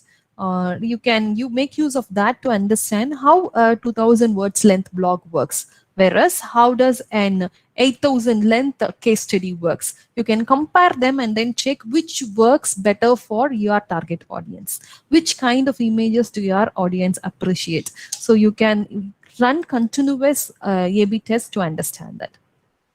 Images, you will have to use relevant to the post. So if you see here, so the first title says, when I learned the first time I had to fire someone. You are here. There's an image that has connection to it. Innovate is a segment, so you have a bulb which is always connected to innovation. Why the best leaders are like old-fashioned light bulbs. Yes, and how your bossing style leads to bad employee performance. So these images are very well connected with the titles that has been used here. Even that you will have to test and then decide which one works the best. Test your ideal content length with the help of tools like Google Analytics or WordPress. So that will tell you what is the dwell time on your web page, or how much the call to action has reciprocated. Sign up forms. Improve your sign up for process and create a user-friendly experience for your website visitors. So don't collect too much of information, need only information and push them quick towards the sign up process. Call to actions, very important. We found that call to actions should be placed at the end of your content to, this is our primary intent behind writing this content, isn't it? So CTA stands out from the rest of your content. So test the font, color, etc. So the same testing we did in the email marketing as well, wherein we found the orange color button worked well. So even in our case, orange color button worked well than the blue, because our background is of blue. The product color is of blue. So this is our call to action. Yes, so try different variants of this and then finalize what works better for your blog. Conduct a competitor analysis. So when we are in a space, business space, you will definitely have competitors who are dealing with the same business segment. So you need to perform an competitor analysis. So opt for competitor analysis and identify your competitors' top performing content for relevant topics. So when you search for a topic, if your competitors' items spot on the first page, you need to pay attention to that. Try to understand what is that they are doing. And doesn't mean you need to copy what your competitors do, but you need to do much better than what your competitors do. Competitor analysis can help in an individual to improve their conversion rate. Say, for example, say this is one competitor analysis that we did. These are competitor keywords. So if you get into the sheets, these are our identified competitors. And we have a list of the keywords that they use. So this is derived from Google Analytics only. So they have picked up what are all the common keywords used by our competitors, and based on this, we should make sure that our articles are ranking for those keywords as well.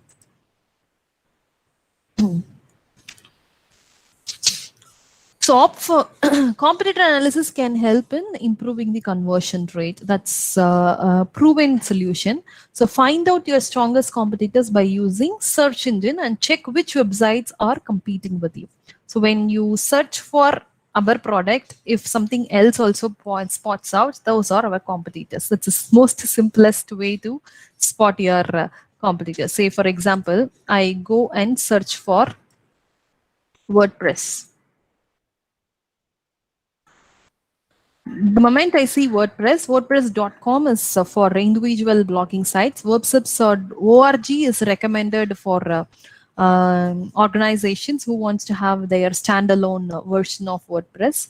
And you will also start seeing their competitors.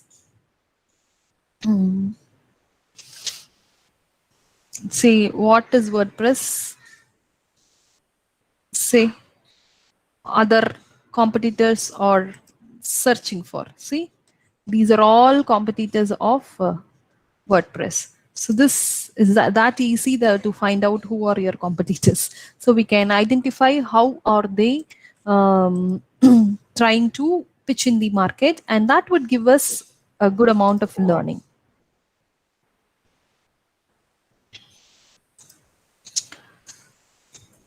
So another way to find out the competitor is by using SEMrush. So SEMrush is a tool that can help you identify your competitor.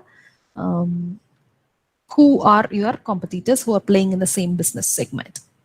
Then choose a suitable content format. So when we talk about content format, you need to decide the type of content that you want to create. What are all the different types of contents that we have got, which are very popular? So this session is all about blog posts, which is just one type of content that you can create for your product or business that you are working with. So another variants of blogs are ebooks and case studies. So these all will sound to be very similar. I'll show you the differences in our website. So this is our website, which has got number of resources. You have blogs, which I would open in the next page, white papers, which are pretty much lengthier, guest blogs, that is, we bring in people from outside who are experts in this area to author blogs. So these are guest blogs, which are all from external personalities, influential persons. These are white papers. So these white papers are pretty much lengthy. Like you will have to enroll, sign up, and then retrieve. but these blogs are open for all. These are not huge. It's like you can pick up the blogs, read more, and then try to understand what is being like dealt with here. These are mostly on the awareness phase. Like you have the technology being discussed, which will throw light on what is the space that we are working on. So this is how you can create various contents. Apart from this, what are now working better are podcasts and videos. Say, I had done podcasts on behalf of my product, a number of podcasts. I'll show you a few. This is SEMrush. Yeah.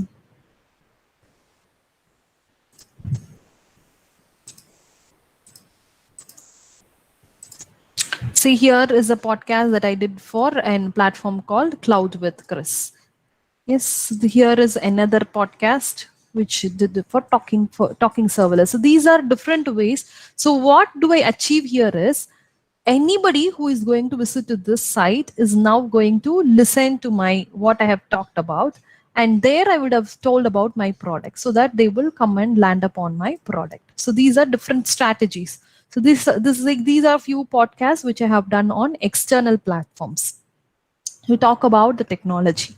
So these are the strategies through which you can serve different contents to our customers, which will in turn translate into marketing. And as you are very familiar with videos, so this could be a webinar video, or it could be an external talk. Say we have conducted webinars as well on routine basis. So here is the webinars which are converted into videos, and they can watch the video here. So all these play a very critical role in marketing of a product.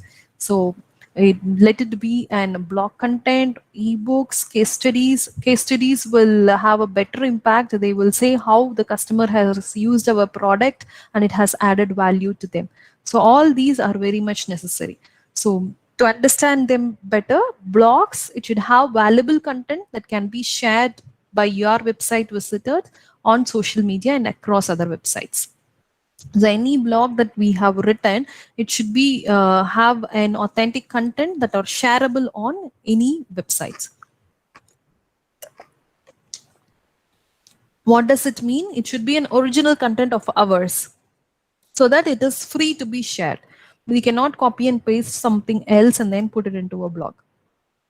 Ebooks are generally longer and in-depth content. Unlike blog posts, it shouldn't be published frequently. It should be once in a while, but well thought of, well-researched, complete in-depth article is called an ebook. Case studies, in here our goal is to say a customer story who have succeeded in solving a problem by working with us. So try to understand, like let them explain their business scenario, what was their problem and how did they solve it using our product. Organize and visualize data in more engaging way so that it is easy for understanding. So if we get into any analytics page, you will see a lot of graphs that says that this is the segmentation of audience. This is how your business is working. So that is called infographics. And suppose your audience doesn't have interest in reading content every day, podcast would be the best way to do. And video, it is a highly engaging content form that are shareable across various social media platforms. So choose the one which best works for you and then go ahead and then do it. But the guidelines on how do we come up with the content, be it a blog or ebook, it remains the same. You have the same checklist that we saw at step 2 or 3 will work good. And here comes an important phase of choosing and content management system. So you have decided the type of the content, but how do you manage your content? When we say managing a content, it involves various phases. You need to plan when this content should go, what should be its keywords, what should be the description, what should be the core content, all those planning. produce, that is, you get it written by n person, you manage the content. It should be published and it should be made available to your end users. And in future, if I want to modify it, it should be available for modification. Publish it and measure your results. All these should happen in one place. So what are the different tools that are available for that? So some of tools that we can represent are WordPress, HubSpot, and Binder. All these have the capabilities that we mentioned here. In fact, we have come up with a new product keeping enterprises into mind. Say Document 360, we would say it is one level above content management, that is knowledge-based management software. So it also comes up with teams management, and you get to manage your content with a markdown editor, which is very convenient for working with your content online. So if you have an organization, say we have our product documentation being managed using Document 360, which is also our own product, wherein you can create an documentation knowledge-based project, you can assign your team members, you can review their work, and you can publish them at ease. So this is my Serverless 360's content management project in Document 360. So here I would have the use cases, or my team members would author this content and I have the permission to publish it and then take it forward. So this is how we usually work. So this will have an external websites also. Like when I say for my end users, say if you want to access details about my product, you will have to refer to this external portal. Whereas me and my team will work on this page wherein I can manage my content, I can view the history of it, I can publish it, and I can also measure the performance of this. This analytics will give me the performance of these pages. So how many have visited? So I have got 4,950 visits from here and India by location. How many total likes, how many total dislikes, how many total views, all these can be measured for every article right from here. So this is what and content management software is all about. And you have a number of options available which are at reasonable price. And you also have a tool like Grammarly, which is very good to ensure that you are writing the right content, that is grammatically correct content. As its name says, that will help you write and grammatically correct content. And this will also give you the guidelines of how do you create an good blog article, what are all the how do you emotionally connect with your audience, how do you sequence your content, what are the right choice of words. All these are helped with tools like Grammarly. Target your audience using email. So now I have written an blog. How do I serve it to the right set of audience? So some of my blogs would be on core technology. Some of them would be about my product updates. So the core technology should be sent to the audience who are in the awareness phase, because I'm going to educate them on the technology. Then I will tell them by the end of the article, I would have said, so this, when you work with this technology, you might encounter this problem. So this should ideally get into the awareness phase. So I will have to send it to the people who has been targeted as awareness phase in my audience set. So that is where my email marketing will join hand with my content marketing or blogging. So my blogs that are authored for a specific audience should be delivered to that specific segment of audience through email marketing. You can send us newsletters, one I showed you, or automated messaging. Seasonal email, say every once in 3 months, I send this latest releases in Serverless 360. I have to send it to my customers who are using the product already. So that is at the retention phase. When my customers have already purchased the product, they are my customers, they need to know what are all the updates in my product. That has to be sent to them at 3 months once. Every quarter, I give them a quarterly update. Summarize all the releases that you have made. Why have you done that? What are all the customer feedbacks that we have taken into account? So those seasonal emails have to go. Promotional emails. So we conduct an event called Integrate every year. So that is an international conference. So during that conference, we would send out certain discounts on the subscription purchase. So that is being sent to everybody who is there in the Integrate contact list, or those who are Azure aspirants who are part of our community. And we would send them an promotional email that gives them exclusive discounts on the product purchase. So such promotional emails should join hands with your content to make sure that your business is achieved. So emails can help you in delivering the generated content or blogs to your right audience. Another way is to use the native ads. So when we checked out this pillar page, when we searched for Azure Logic Apps, you would have noticed there is an ad running. So this is a native adding. So this page is right now run on ad. Over a period of time, when many people start looking into this page, organically it will start coming up into the front page. So this is an initial investment that you'll have to do by running the native ads. Your native advertising, this is on BuzzFeed. What I showed you is on Google. So according to Forbes, online audience are 25% more likely to look at a native ad than at a banner. So this has proven to work. So you can run native ads on in your blog content for a while until it becomes popular among your recipients. Measure your content performance. So having said I have created the right content, I have made it rank on the first page, but how do I measure its performance? Is it working as expected? Is it meeting the required performance criteria? You will have to measure it on a continuous basis. You can have the metrics like users. I just showed you in Document 360 what are all different metrics that we are measuring, like number of people, number of page views that you have got, unique page views, sessions, bounce rate, dwell time. So dwell time should be high, bounce rate should be less, number of sessions, users, page views, and unique page views should be high. So you can measure them using the tool in which you have hosted your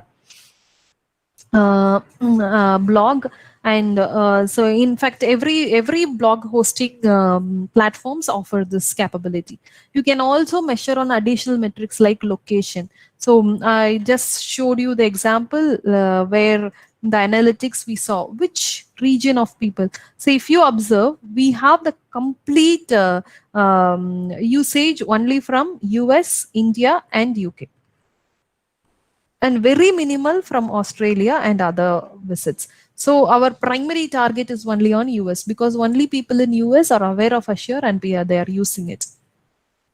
And then what is a medium that has worked best? So if I find that my medium has been like people have looked at it from mobile or from the handheld device or the tab, I will have to design my website or a content in a way that it is responsive.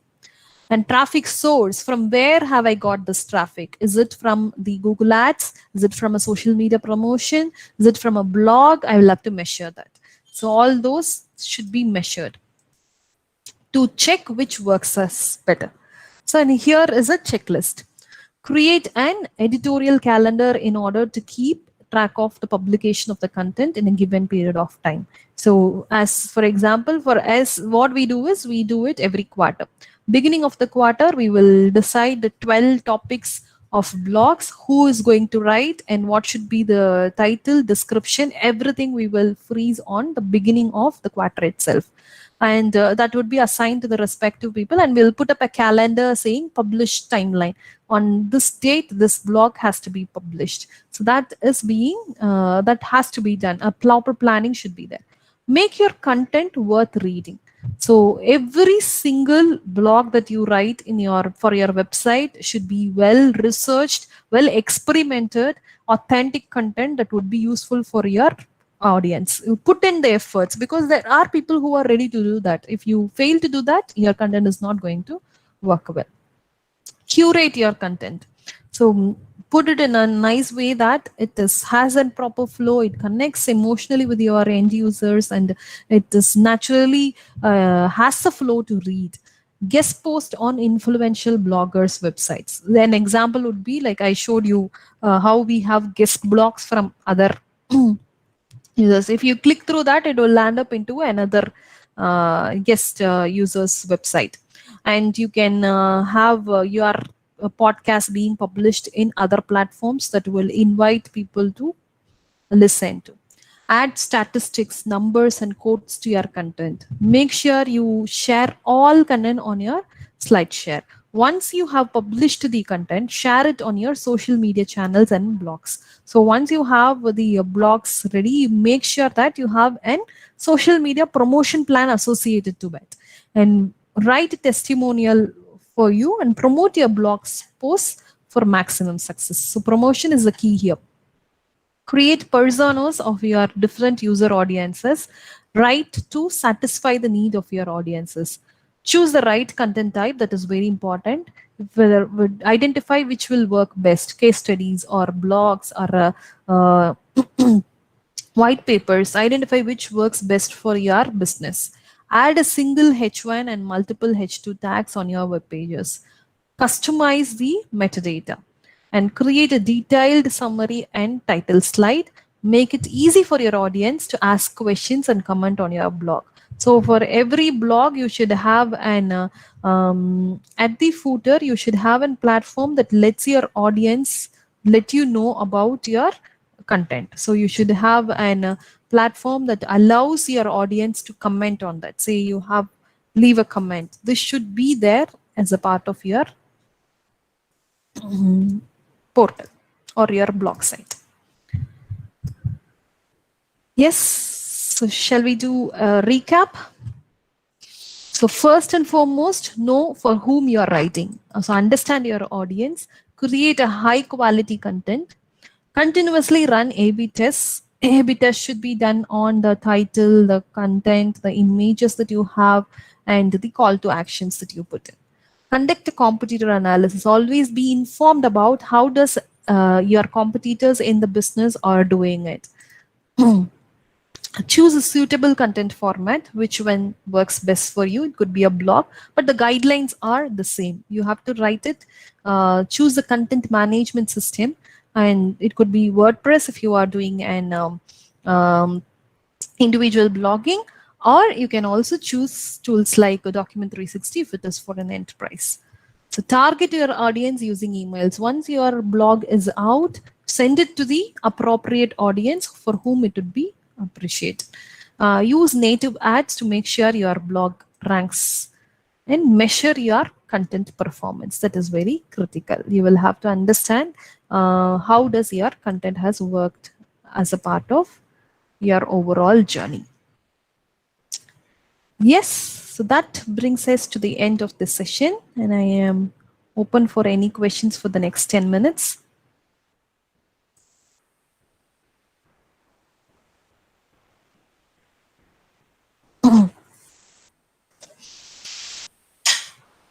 Yes, let me scroll through the comment section to check if I have any questions here.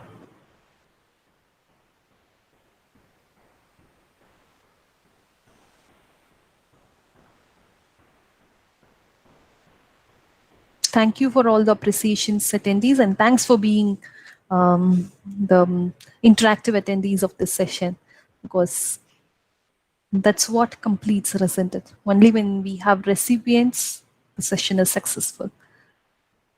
Sumati ma'am has shared the feedback link. Please let me know your genuine feedback about the session.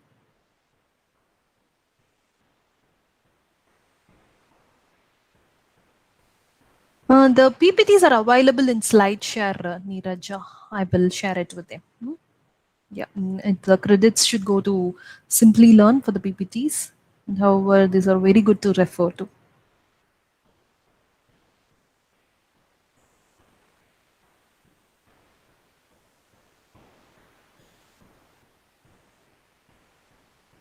I can see all Thanks for the sessions. Thank you so much. I'll wait for a few more minutes. If you have any questions, please feel free to raise your questions.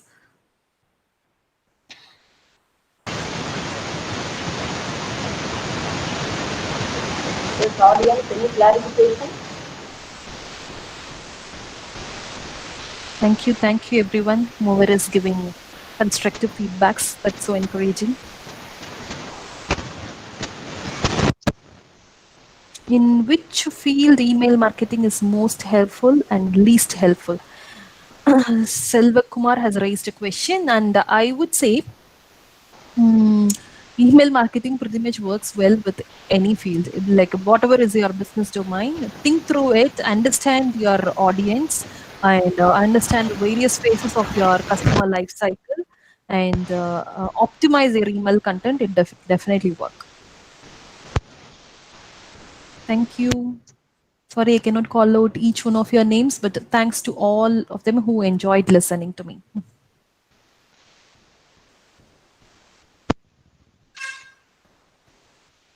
Dr. Shanti ma'am has asked, how do you ensure the email reaches the inbox and not the spam?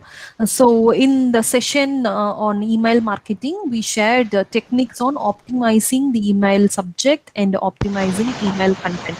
If you stick on to the checklist, your email will not get into spam because of its content. And make sure that the email is sent from a genuine email ID instead of automated IDs like no reply or support.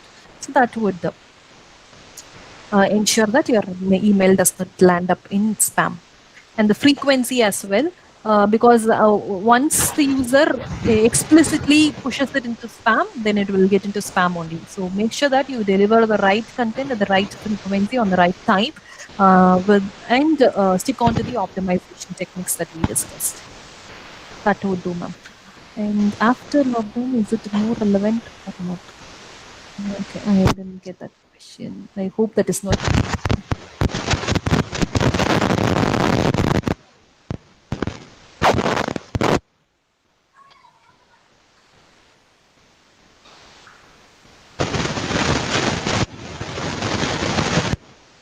So, thank you everyone.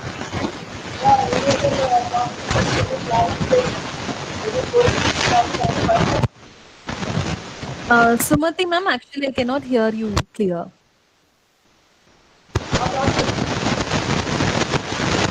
There is disturbance in your line. Someone can take the voter time. Okay.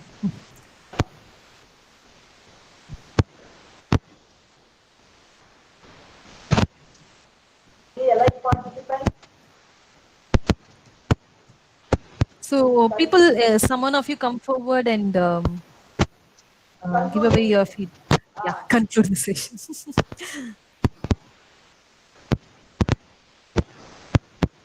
Yes. I just answer Shanmati's question. Is email marketing suitable for all type of business? Yes, it does. It is suitable for all type of business. Jayakumar, Dr. P. Jayakumar, are you in the line?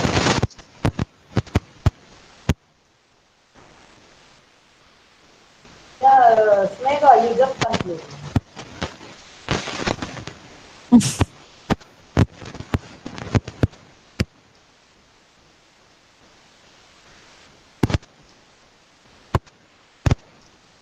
Snega? On behalf of School of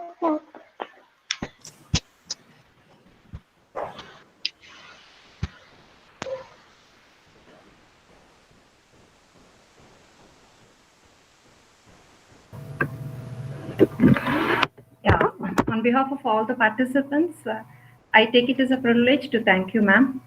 I should say it's a wonderful session, and I really enjoy the way you presented, one, the content as well as the example. The postal example you're talking about how you relate ads and other things, and the way completed with the recap. That was also a very good, nice way of presentation. And thank you for your, the flow and the way you answered the questions. I thank Sumati ma'am for this wonderful. Thank you, participants, for more interaction. I'm Dr. Shanti from University of Madras. Thank you. Thank you so much, Shanti ma'am. Wish you all once again a very happy Teachers' Day and continue doing your great job. Let's stay connected on another opportunity. Yeah, thank you. Thank you. Thank you, Dr. Shanti. Thank you, ma'am. Thank you, ma'am. Thank you all. Bye-bye.